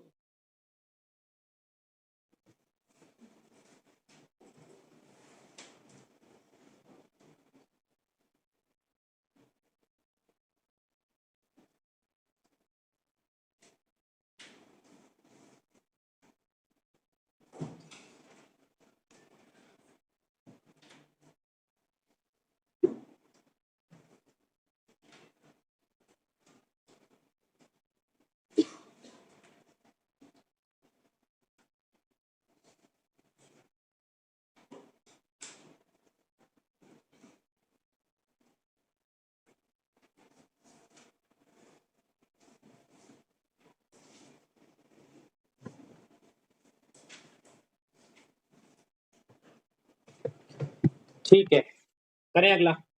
देखो नेक्स्ट क्वेश्चन में क्या लिखा है, देखो क्या लिखा हुआ है। If 2AC is equal to 3CB vector then prove that, ऐसे करके लिखा हुआ है। तो देखो बेसिकली क्या है कि आपको ओ क्या रिप्रेजेंट कर रहा है यहाँ पर, ओरिजिन। आप ऐसी रेंडमली कोई पॉइंट्स बना दो। देखो अगर आपको ऐसा लग रहा है कि यार AC वेक्टर जो है वो CB के कांस्टेंट मल्टीपल में है, तो इस बात का मतलब क्या है, दोनों वेक्टर्स क्या रहे होंगे, कोलिनियर या पैरेलल रहे होंगे, दोनों वर्ड यूज कर सकते हो आप। तो पैरेलल है, दैट मींस दोनों वेक्टर्स। तो ऐसे आप समझ के चल लो कि ये तो है भाई AC वेक्टर, लेटस से ये हो गया AC। अब CB जो वेक्टर है वो यहीं से कंटिन्यू होगा और ऐसे करके आगे जाएगा, तो ये मान लो आप CB वेक्टर हो गया। अब वो ये कहने की कोशिश कर रहा है कि शो करके दिखाओ कि 2A जो भी इसने लिखा है ये शो करके दिखाओ कि। तो हमने इस चीज को शो करने के लिए क्या करना पड़ेगा, हमें कोऑर्डिनेट्स ढूंढने पड़ेंगे। अगर हम कोऑर्डिनेट्स ढूंढ लेते हैं तो शायद बात बन जाए। अदरवाइज मान लो कि यहां पर ओरिजिन है, इसको मान लो आप 0 0 0 है, ठीक है। इसको कोऑर्डिनेट को ऐसा मान लेते हैं, देखो x1 y1 z1, इसको मान लेते हैं x2 y2 z2, और इसको क्या मान लेते हैं बताओ, x3 y3 z3, ठीक है। अब हमने क्या किया, हमने सबसे पहले OA वेक्टर चाहिए 2 टाइम्स। तो OA वेक्टर देखो ये आएगा, ये OA वेक्टर है। OB वेक्टर कौन सा है, ये वाला वेक्टर OB वेक्टर है। और ये वाला कौन सा है, ये वाला वेक्टर कौन सा है, OC वेक्टर है। तो वो कहना चाह रहा है 2 टाइम्स ऑफ OA वेक्टर करो और 3 टाइम्स ऑफ OB वेक्टर करो। तो बेसिकली इस वेक्टर का 2 टाइम्स, इस वेक्टर का 3 times, is equal to 5 times of OC vector है, ये वो प्रूफ करने को आपको कह रहा है। तो हमने एक बार 2 ओए वेक्टर लिख लेते हैं। आप मुझे बताओ 2 ओए वेक्टर आएगा कितना, बताओ। तो पहले ओए बताओ, x1i y1j z1k, तो कितना लिखूं? 2x1i लिख दूं और कितना आएगा बताओ? 2y1j और कितना आएगा? 2z1k, ऐसा आएगा, ये ओए वेक्टर निकल आया। अब आप एक काम करो, 3ob वेक्टर निकाल दो। 3ob निकालोगे तो कितना आएगा? 3ob vector. तो आप कहोगे भाई कि 3ob अगर हम निकाल रहे हैं तो 3x2i, फिर कितना आएगा? 3y2j और 3z3k, ऐसा हमने लिख दिया। अब एक्चुअली दिक्कत यह है कि अगर आप ओसी वेक्टर लिखोगे तो ओसी वेक्टर एक नए वेरिएबल के टर्म्स में आएगा। बट हम इनिशियली क्या जानते हैं, इस चीज को समझने की कोशिश करो। हम इनिशियली ये जानते हैं कि भाई ये रेशियो दिया हुआ था ना उसने, अगर मैं बोथ साइड मैग्नीट्यूड लगाऊं, अगर मैं बोथ साइड मैग्नीट्यूड लगाऊं तो 2ac vector is equal to 3cb vector है। बोथ साइड मैग्नीट्यूड लगाओगे 2 मैग्नीट्यूड के बाहर आ जाएगा वेक्टर्स में, और इधर आ जाएगा 3 बाहर और cb वेक्टर आ जाएगा। तो ac अपॉन cb जो है ना, ये लेंथ आपको पता है। कौन सा फॉर्मूला लगाने का सोचूंगा मैं इसके बाद, बताओ कौन सा फॉर्मूला लगाने? गलत दिखा ना मैंने, 3/2 आएगा। हाँ मुझे बताओ कौन सा फॉर्मूला लगाने की कोशिश करेंगे? Section formula. तो सेक्शन फॉर्मूला क्या कहता है उस चीज को एक बार समझते हैं। ऑनलाइन में आवाज आ रही है, एक बार बोलो।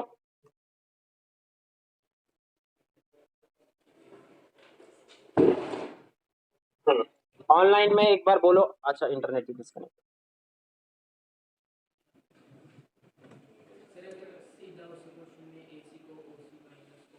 हाँ मैं एक बात तो मैं कोऑर्डिनेट से जा रहा हूँ, दूसरे केस में मैं उससे उससे करूंगा। बस 1 मिनट रुक जाओ।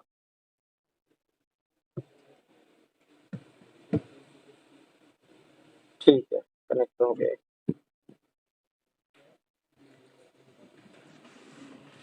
ऑनलाइन में आवाज आ रही है आपको? आने लग गई ना आवाज? ठीक है। तो क्या कर रहे थे, वो इंटरनेट एक बार डिस्कनेक्ट हो गया, बस 1 मिनट का वेट करेंगे। ठीक है।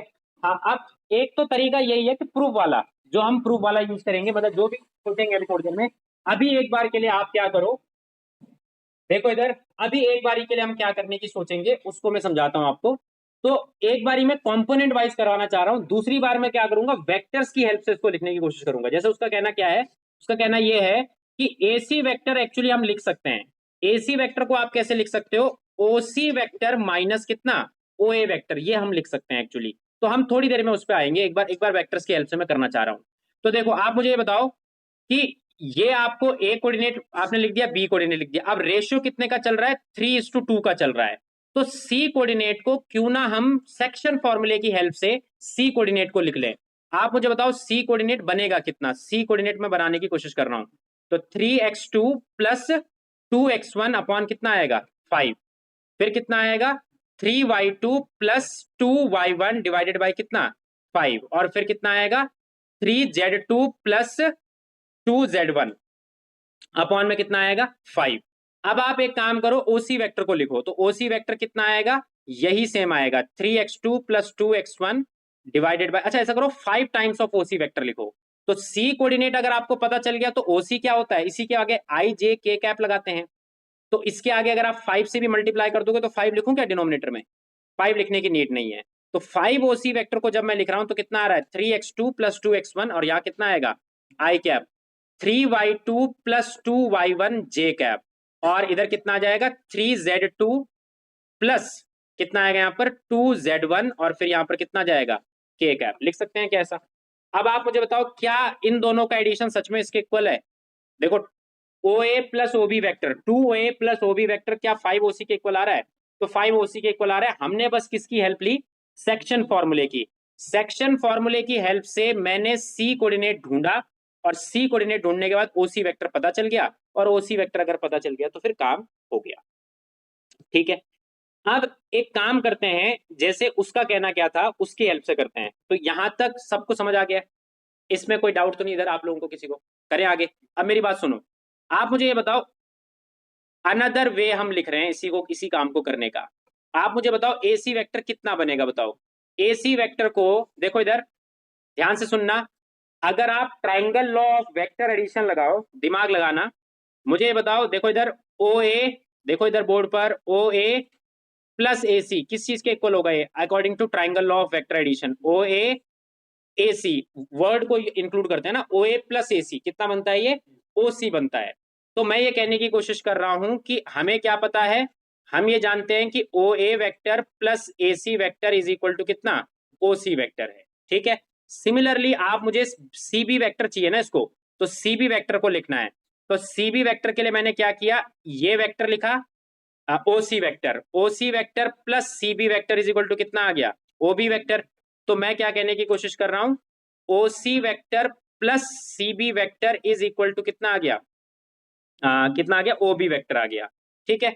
अब इसमें क्या लिखा हुआ था देखो बोर्ड पर, इसमें 2 टाइम्स ए सी लिखा हुआ था, तो इस इक्वेशन को मैंने 2 से मल्टीप्लाई कर दिया, और इस वाली इक्वेशन को देखो यहाँ पर 3cb लिखा हुआ है, तो किससे मल्टीप्लाई कराऊं इसको, 3 से, और एक बार ऐड करके देखो। जब आप ये काम करोगे तो यहाँ कितना आएगा, 2OA, तो 2OA वेक्टर आ जाएगा, ठीक है। और इधर कितना आएगा, 2AC वेक्टर आएगा, और फिर राइट हैंड साइड, नहीं ऐड यहीं पर कर लेते हैं, ऐड करो जरा नीचे वालों से, कितना आएगा यहाँ पर, 3OC वेक्टर 3CB वेक्टर, ठीक है।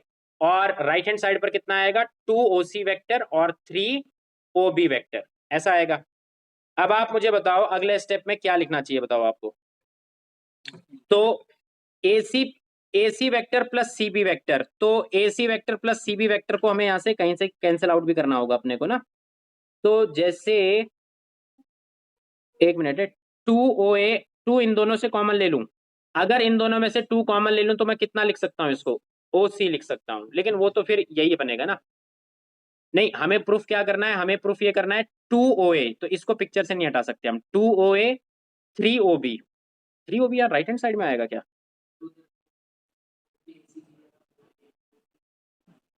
कहां पर, ये वाला गलत है, ये OA plus AC is equal to OC, ये तो ठीक लिखा है।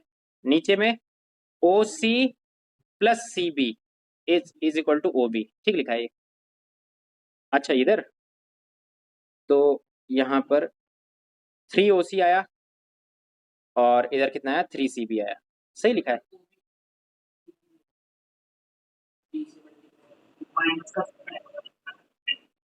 3OB, नहीं ठीक ही तो लिखा है ये, क्या कह रहे हो मैं समझा नहीं, कहाँ पर 3CB दिया हुआ है, 3CB दिया हुआ है, मतलब तुम सॉल्यूशन करने का तरीका बता रहे हो, गलती तो नहीं है ना कोई यहाँ तक, ठीक है। हाँ अब एक बार समझते हैं, जैसे 3CB है ना, जैसे हम क्या कर सकते हैं, जैसे यहाँ पर जो उसका कहना ये है बेसिकली कि हमें इस रिलेशन का यूज करना पड़ेगा। अगर ये रिलेशन हम यूज नहीं करेंगे तो अल्टीमेटली आंसर तो मैच नहीं करेगा। हमारे पास 2OA है और 3OB है, तो 2OA को एक बार हाईलाइट कर दो, 2OA ये है, और 3OB, तो 3OB कहाँ पर है, 3OB इस तरफ है ना, और हमें चाहिए 2OA उस तरफ चाहिए, तो OA तो इस तरफ नहीं आएगा, बट OC यहाँ पर लिखा हुआ है। OC वाला जो है, एक बार क्या करते हैं, रुक जाओ, ऐसे काम नहीं चलेगा, हमें चाहिए OC, तो इसको ब्रेक करते हैं, ऐसा करते हैं, देखो आप कोई नहीं, इधर देखो एक बार, इसको हम लोग ब्रेक डाउन करते हैं AC वेक्टर को, OC देखो इधर, एक बार सुनना मेरी बात को ध्यान से सुनना, एक बार फाइनल में कर रहा हूं। 2OA को कुछ नहीं करेंगे हम, क्योंकि उसमें आंसर हमें चाहिए, AC नहीं है ना आंसर में, आंसर अगर प्रूफ दैट की बात करें तो प्रूफ दैट के अकॉर्डिंग यहां पर 2OA 3OB और OC चाहिए, तो AC और CB वगैरह हटाना है। तो हमने क्या किया, यहां पर एक AC था, यहां पर 3CB था, ये दोनों चीजें क्या है बताओ, दोनों की दोनों चीजें इक्वल है, इनको एक काम करते हैं, किसी चीज से रिप्लेस कर देते हैं, जैसे 3CB है, अगर हम सब्ट्रैक्ट करें तो डायरेक्ट आ रहा है क्या, ठीक है, एक बार सब्ट्रैक्ट करो इसको, एक बार सब्ट्रैक्ट करना तो कितना आएगा बताओ, 2OA माइनस प्लस 2AC, हाँ सही कह रहा है, वो सब्ट्रैक्ट करने से डायरेक्ट ही आ जाएगा, है ना, और फिर मेरे को कंपोनेंट वाइज फिर ब्रेक नहीं करना पड़ेगा उसको, ठीक है। 3CB इज इक्वल टू कितना आएगा, 2OC वेक्टर और माइनस 3OB वेक्टर। अब आप मुझे बताओ 2AC और 3CB, क्या इन दोनों को कैंसिल आउट कर सकते हैं हम लोग, इन दोनों को कैंसिल आउट कर देंगे, और 3OC को ना राइट हैंड साइड भेज देंगे अगली स्टेप में, तो 2OA और 3OB को लेफ्ट हैंड साइड भेज देंगे, 3OB is equal to 3OC plus 2OC, तो फाइनल आंसर कितना आ जाएगा बताओ यहां से, 5 OC आ जाएगा। तो इस तरीके से भी हम इसको कर सकते हैं डील। ठीक है, समझ आ गई बात? ऑल राइट, लिख दो इसको फटाफट से, और फिर नेक्स्ट क्वेश्चन मैं आपको यहां पर रख रहा हूं। ये वाला क्वेश्चन जब जिसने लिख लिया है वो ये वाला क्वेश्चन एक बार ट्राई कर ले। तो prove that this forms a triangle in space, ऐसा उसका कहना है कि ये ट्रायंगल बनाएगा। देखो ट्रायंगल बनाने का मतलब है कि these points are non collinear, यही उसका कहने का मतलब है। जैसे 3 कोऑर्डिनेट आपको 3 डायमेंशनल ज्योमेट्री में मैं दे दूं, 3 कोऑर्डिनेट अगर 3D में है तो जरूरी नहीं कि ट्रायंगल बनाए, हो सकता है वो सेम लाइन पर लाई कर जाए। तो अगर वो सेम लाइन पर लाई करेंगे तो जरूरी नहीं है कि ट्रायंगल बने। तो इसका कहना यह है कि शो करके दिखाओ कि these points are non collinear points, ऐसा कह रहा है ये। पॉइंट्स लिख रहा है, देखो पॉइंट्स का मतलब ऑटोमेटिकली क्या होता है, पॉइंट एक्चुअली मींस कि दीज आर पोजीशन वेक्टर। जैसे इसको आप ओए वेक्टर को अगर आप लिख रहे थे ना, तो ओए वेक्टर को आप पॉइंट कह सकते हो, क्योंकि ओए वेक्टर का जो आंसर है वही कोऑर्डिनेट बनता है। तो पॉइंट्स कह रहा है, तो that means these are the position vector of some point. तो हमें शो करना है कि ये ट्रायंगल बनेगा ही बनेगा, और वेक्टर्स की हेल्प से करना है। ऐसा नहीं कि हम कोई 3D का फॉर्मूला लगा लें, जिस 3D के फॉर्मूले से ये काम हो जाए। ठीक है, लिख दिया सबने यहां तक? लिखो फटाफट से।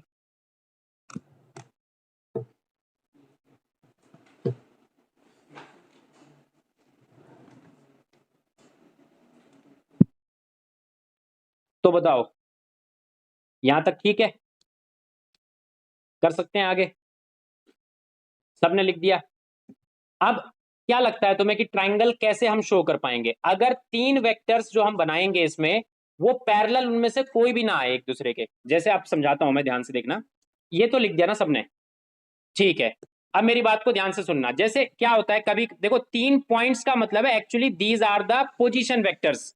तो अगर 3 पॉइंट ऐसे आ जाएं 3 डायमेंशनल स्पेस में तो ट्रायंगल नहीं बना सकते।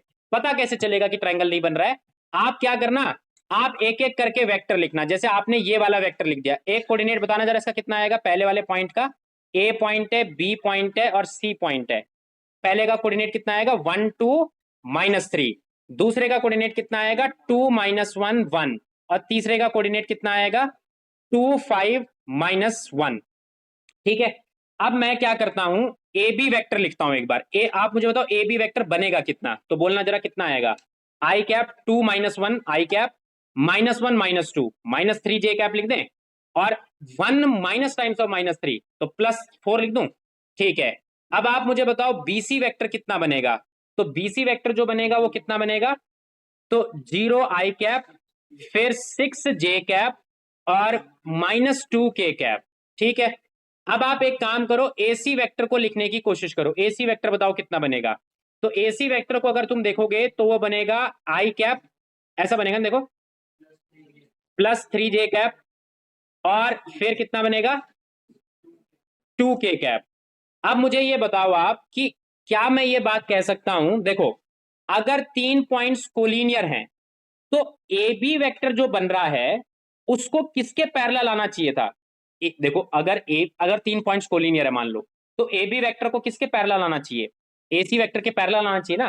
भाई 3 पॉइंट्स अगर कोलिनियर हैं तो ए बी निकालोगे अगर आप, तो ए सी के क्या आना चाहिए, पैरेलल आना चाहिए। पैरेलल का मतलब है ए बी जो है वो इसके क्या होना चाहिए, कुछ कांस्टेंट मल्टीपल होना चाहिए। आप इसको अगर आप किसी कांस्टेंट से मल्टीप्लाई करोगे तो क्या ये आ जाएगा, ये क्वेश्चन है। तो अब सोचने की एक बार कोशिश करते हैं। तो हमने कहा कि लेट कहा कि A B vector is parallel to A C vector, मान लिया कि अगर कोलिनियर हम मान के चल रहे हैं। हमारा मेन अजम्पशन क्या है, अजम्पशन ये है कि A B C are collinear, ये हमने अजम्पशन ले लिया। अब हमें ये शो करना है कि भाई इस अजम्पशन में कुछ गलती है। तो कैसे शो करेंगे, आपने ए बी को किसी वेक्टर से मल्टीप्लाई किया, किसी लेंथ से। आपने कहा क्या ए सी निकल सकता है इसमें से। तो बताओ कंपेयर करने पर मुझे बताना, जब तुमने इसको लैम्डा से मल्टीप्लाई किया, आई कैप को आई कैप से कंपेयर करना, तो लैम्डा की वैल्यू कितनी आएगी फर्स्ट कंपेरिजन से। आई कैप को आई कैप से कंपेयर करना, लैम्डा से मल्टीप्लाई करना ए बी को, लैम्डा इज इक्वल टू 1 आएगा। सेकेंड कंपेरिजन से बताओ लैम्डा इज इक्वल टू कितना आएगा, तो -3 लैम्डा इज इक्वल टू कितना 3। और थर्ड कंपैरिजन से कितना आएगा 4 लैम्डा इज इक्वल टू 2। यहां से लैम्डा 1 आया, यहां से लैम्डा कितना आया -1। लैम्डा यूनिक होना चाहिए, ऐसे नहीं कि भाई आई को इससे मल्टीप्लाई करा और जे को इससे। एक सिंगल लैम्डा एग्जिस्ट करना चाहिए such that lambda times of AB is equal to ACI. तो क्या आपको मिल रहा है ऐसा lambda? No such lambda exist. तो अगर ऐसा लैम्डा नहीं मिल रहा है, इस बात का मतलब क्या है भाई? अगर नहीं मिल रहा है इस बात का मतलब क्या है? ए बी वेक्टर ए सी के पैरेलल नहीं है। अगर तीनों पॉइंट कोलिनियर थे तो ए बी वेक्टर को किसके पैरेलल होना चाहिए था? ए सी के, क्योंकि वो एक ही डायरेक्शन में है। और इसीलिए हम क्या कहेंगे कि thus A B is not parallel to, thus A B is not parallel to A C, hence A B C are not collinear. Hence A B C are not collinear का मतलब क्या है? Forms a triangle. लिख दूं क्या ऐसा? समझ आ रही है आपको मेरी बात? तो अगर आप देखो, अब आप सोचो कि 3D में अगर वेक्टर का कॉन्सेप्ट आप जानते हो तो कोलिनियरिटी चेक करना कभी भी डिफिकल्ट टास्क नहीं है। 3 पॉइंट्स कोलिनियर है या नहीं है, इस बात को चेक करने का क्या तरीका निकला है इस क्वेश्चन के बाद से? तरीका ये निकला, ए बी वेक्टर निकालो, ए सी वेक्टर निकालो। अगर कोलिनियर है तो पैरेलल आएंगे, पैरेलल आने का मतलब एक वेक्टर दूसरे का कुछ ना कुछ मल्टीपल होगा। अब वो नहीं है मल्टीपल, दैट मीन्स वो कोलिनियर नहीं है। तो कोलिनियरिटी चेक करना बड़ा आसान हो गया वेक्टर्स के केस में। जैसे आप याद करो 2D में कोलिनियरिटी कैसे मैं चेक करवाता था? 2D में स्लोप से चेक करते थे ना, कि ए बी का जो स्लोप है बी सी का जो स्लोप है वो सेम आए। तो यहां भी सेम टू सेम स्लोप जैसा ही कुछ है ये, कि ए बी का जो वेक्टर है वो ए सी वेक्टर के क्या आना चाहिए? लैम्डा टाइम्स आना चाहिए, पैरेलल होना चाहिए था। अगर दोनों वेक्टर पैरेलल है तो कोलिनियर है, और अगर पैरेलल नहीं है तो इस बात का मतलब है कि ए बी जो है, बिकॉज वो पैरेलल नहीं है ए सी के, इसी वजह से क्या कहेंगे कि A B C are forming a triangle. समझ आ गई सबको बात? कर सकते हैं आगे? ठीक है, आगे बढ़ते हैं। ऑनलाइन में ठीक समझ आ रहा है बेटा? बोलो। ठीक है, क्लास कितने बजे ओवर लिखिए? 55 पे। 55 लिखी होगी ना? 5-5 मिनट का ब्रेक है ना? ठीक है, 55 पर ओवर कर देंगे। ठीक है, ये सेक्शन फॉर्मूला लास्ट टाइम का पढ़ा हुआ है हमने, मैंने आपको क्लास में प्रूफ भी करवाया था, है ना? तो इसको नहीं पढ़ रहे हम, आप इसको लिखो और डायरेक्टली हम नेक्स्ट क्वेश्चन पर मूव कर रहे हैं। ठीक है, अब एक काम करते हैं, टेट्राहेड्रॉन का एक क्वेश्चन करते हैं, क्योंकि टेट्राहेड्रॉन पर लास्ट ईयर एक क्वेश्चन आया हुआ था मेंस में ही। तो टेट्राहेड्रॉन को समझना जरूरी है, तो एक क्वेश्चन हम टेट्राहेड्रॉन पर कर रहे हैं अब। इसके बाद लास्ट के 10 मिनट इसी में मैं कंट्रीब्यूट कर दूंगा, तो ध्यान से सुनना। हटा दो इसको, ये हटा दे। ठीक है, अब आगे बढ़ रहे हैं हम लोग और नेक्स्ट क्वेश्चन पर चलते हैं।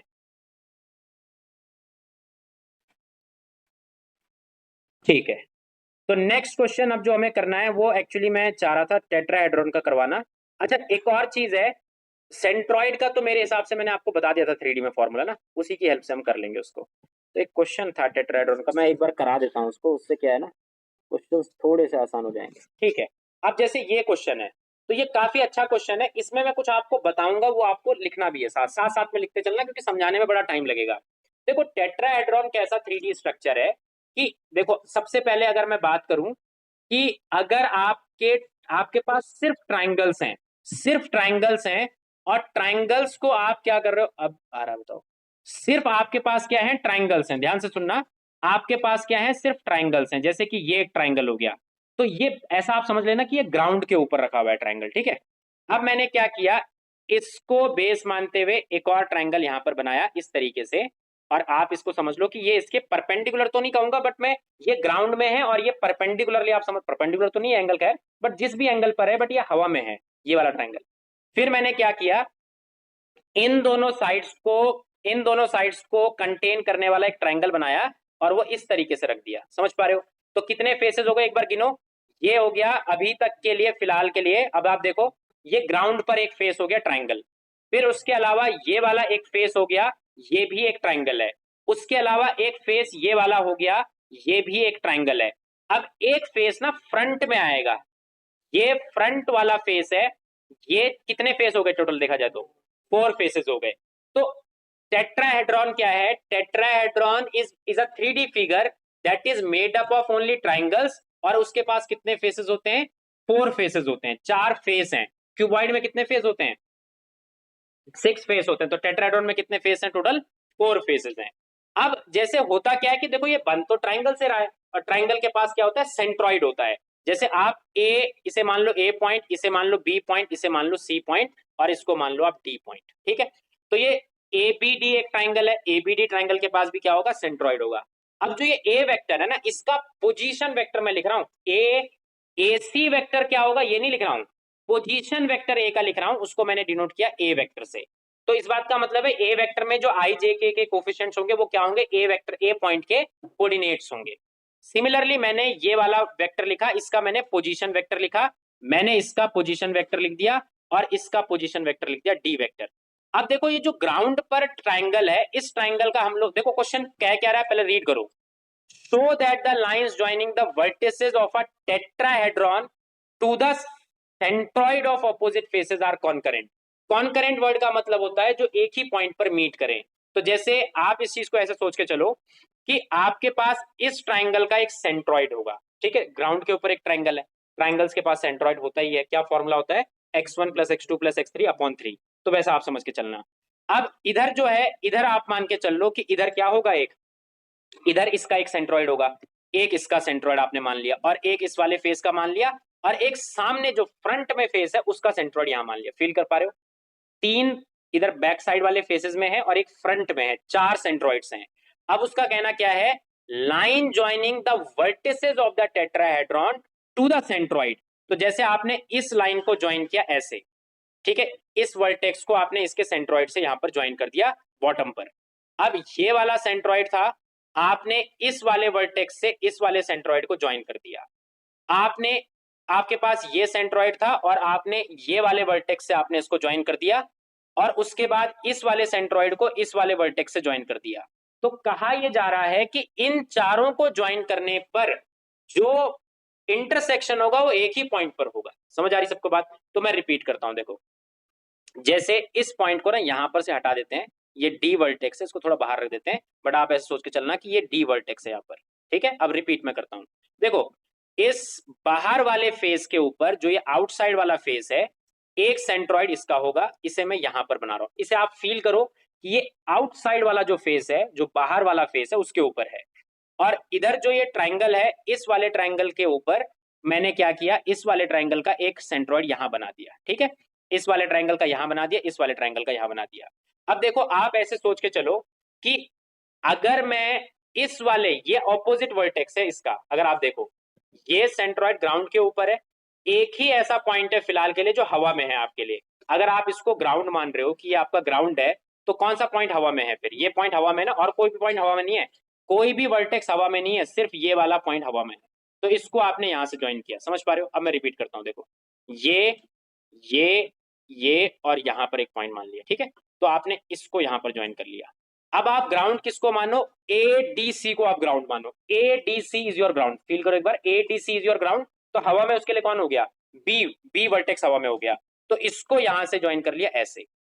फिर अगर आप ए बी डी को, ए बी डी फील करो एक बार, ए बी डी को अगर आपने ग्राउंड माना तो हवा में कौन हो गया उसके लिए, सी वर्टेक्स, सी वर्टेक्स को यहां ज्वाइन कर दिया। फिर आपके पास ये प्लेन कौन सा वाला है, ए बी सी प्लेन, एक बार फील करो, A B C plane feel करो, इसको अगर आप ग्राउंड मान रहे हो तो हवा में कौन है उसके लिए, डी वर्टेक्स, तो डी वर्टेक्स को इसके साथ ज्वाइन किया। तो जब आप ये ज्वाइन कर रहे हो तो क्वेश्चन का कहना ये है कि शो करके दिखाओ कि ये जो चारों लाइन सेगमेंट है ये क्या करेंगी, एक ही पॉइंट पर मीट करेंगी, और ये सारी की सारी कॉन्करेंट होंगी। तो हमारे पास बेसिकली 4 सेंट्रॉइड बनेंगे क्योंकि 4 फेसेस हैं। तो मैंने ऐसे करके नाम देना स्टार्ट किया। मैंने सबसे पहले इसको नाम दिया G1, इसको नाम दिया G1, इसको नाम दिया G2, सेंट्रॉइड है ये, इसके सेंट्रॉइड को नाम दिया G3, और जो आउटर फेस है उसके सेंट्रॉइड को नाम दे दिया G4, ठीक है। अब अगर कोई मुझसे, देखो अगर मैं 3D में होता तो 3D में मैं कैसे निकालता centroid, x1 x2 x3 upon 3, y1 y2 y3 upon 3। अब मैं एक्चुअली ये जानता हूं ना, ए वेक्टर के अंदर तीनों हैं, x1i y1j z1k। अगर मैं G1 पॉइंट का पोजीशन वेक्टर लिखने की कोशिश करूंगा तो आप कैसे सोचोगे कि इसका कोऑर्डिनेट का x कोऑर्डिनेट, इसका x कोऑर्डिनेट और इस पॉइंट का x कोऑर्डिनेट, इन तीनों के x कोऑर्डिनेट का एडिशन डिवाइडेड बाय 3, इन तीनों के y कोऑर्डिनेट का एडिशन डिवाइडेड बाय 3, ऐसे करके करोगे ना G1 के लिए। तो अब वेक्टर्स में ऐसा नहीं करना होता एक्चुअली, वेक्टर्स में आप सिर्फ a वेक्टर, c वेक्टर और d वेक्टर को ऐड कर दो ना, और डिवाइडेड बाय 3 कर दो, तो बेसिकली ये एक ऐसा पोजीशन वेक्टर आएगा जिसका, जो कि इस सेंट्रॉइड का पोजीशन वेक्टर है G1। समझ पा रहे हो इस चीज को? आप अपने मन में सोचो, इसके कोऑर्डिनेट थे x1 y1 z1, अगर आप इसके साथ ऐड करते हो तो आएगा कितना बताओ, x1 प्लस इसमें आप मान लो x1 y1 z1 था, और इधर था x2 y2 z2। ऐड करोगे इन दोनों वेक्टर को, आएगा क्या? x1 plus y1 i cap, y1 plus z1 x2 plus y2 z के जे कैप, और z, जैसे यार इधर इसको समझ लो ये x1 y1 z1 है, ठीक है, और इसको समझ लो ये x2 y2 z2 है। जब आप इन दोनों वेक्टर्स को ऐड करोगे ना, c वेक्टर है क्या? a वेक्टर है x1 i cap, y1 j cap और z1 k कैप, और c वेक्टर कौन है बताओ? x2 i cap, y2 j cap और कितना है बताओ? z2 k कैप है। अगर आप a प्लस सी करोगे तो a प्लस सी से आपको ऐसा नहीं लग रहा कि ऑटोमेटिकली वो ऐड हो रहे हैं कोऑर्डिनेट्स? x1 x2 के साथ ऐड होगा, y1 y2 के साथ ऐड होगा और z1 z2 के साथ ऐड होगा। तो अगर आपने तीन वेक्टर्स को ऐड कराया हुआ है, इस बात का मतलब है ऑटोमेटिकली तीनों x कोऑर्डिनेट्स का एडिशन हो गया और डिवाइड किससे हो गया? 3 से। तीनों y कोऑर्डिनेट का एडिशन हो गया, डिवाइड हो गया 3 से, और तीनों z कोऑर्डिनेट का एडिशन हो गया, डिवाइडेड बाय 3 हो गया। समझ गए बात को? तो g1 को लिखने का ये शॉर्टकट तरीका है, अदरवाइज मुझे x कोऑर्डिनेट अलग लिखना पड़ेगा, y और z तीनों अलग लिखने पड़ेंगे। अब आप मुझे बताओ g2 का, g2 पर आ जाओ। g2 है फ्लोर, g2 वेक्टर का position vector, position vector OG1 लिख लेते हैं, चलो OG1 पोजीशन वेक्टर हम लिख रहे हैं, कोऑर्डिनेट है ये। तो बताओ कितना लिखें? b vector plus c vector plus d vector divided bye 3। Last बताओ, लास्ट नहीं अभी तो दो और हैं, OG3 बताओ। तो आप लिखोगे a vector plus b vector plus d vector divided bye कितना? 3। और जो आउटसाइड वाला प्लेन है इसकी बात चल रही है, ये वाले जो प्लेन है इसकी बात मैं कर रहा हूं। तो आप बताओ इस प्लेन के बारे में। तो OG4 कितना आएगा? a vector plus b vector plus c vector divided bye कितना? 3। तो ये चारों के पोजीशन वेक्टर्स तो आपको मिल गए भाई। अब आपको क्या करना है, इनसे आपने कनेक्ट किया, और कनेक्ट करने के बाद अब मुझे सबसे पहले क्या चाहिए? मुझे AG1 वेक्टर लिखना चाहिए। आप मुझे बताओ, ध्यान से सुनना जरा, ये सेक्शन फॉर्मूले का बहुत अच्छा एप्लीकेशन है, मेरे को लग नहीं रहा हो पाएगा, खत्म होने वाला। आप एक काम करो, AG1 वेक्टर बताओ, अब मुझे AG2 वेक्टर बताओ, सॉरी AG2 वेक्टर कौन सा है? ये वाला वेक्टर, ये वाला वेक्टर AG2 है। तो AG2 वेक्टर कितना कहोगे आप बताओ? तो आप कहोगे G2 वाले कोऑर्डिनेट में से A का कोऑर्डिनेट माइनस करना होगा, तो B vector plus C vector plus D vector by 3 minus A vector, ऐसा लिख सकते हैं क्या? अब अगली बार करेंगे तब, ठीक है। चलो।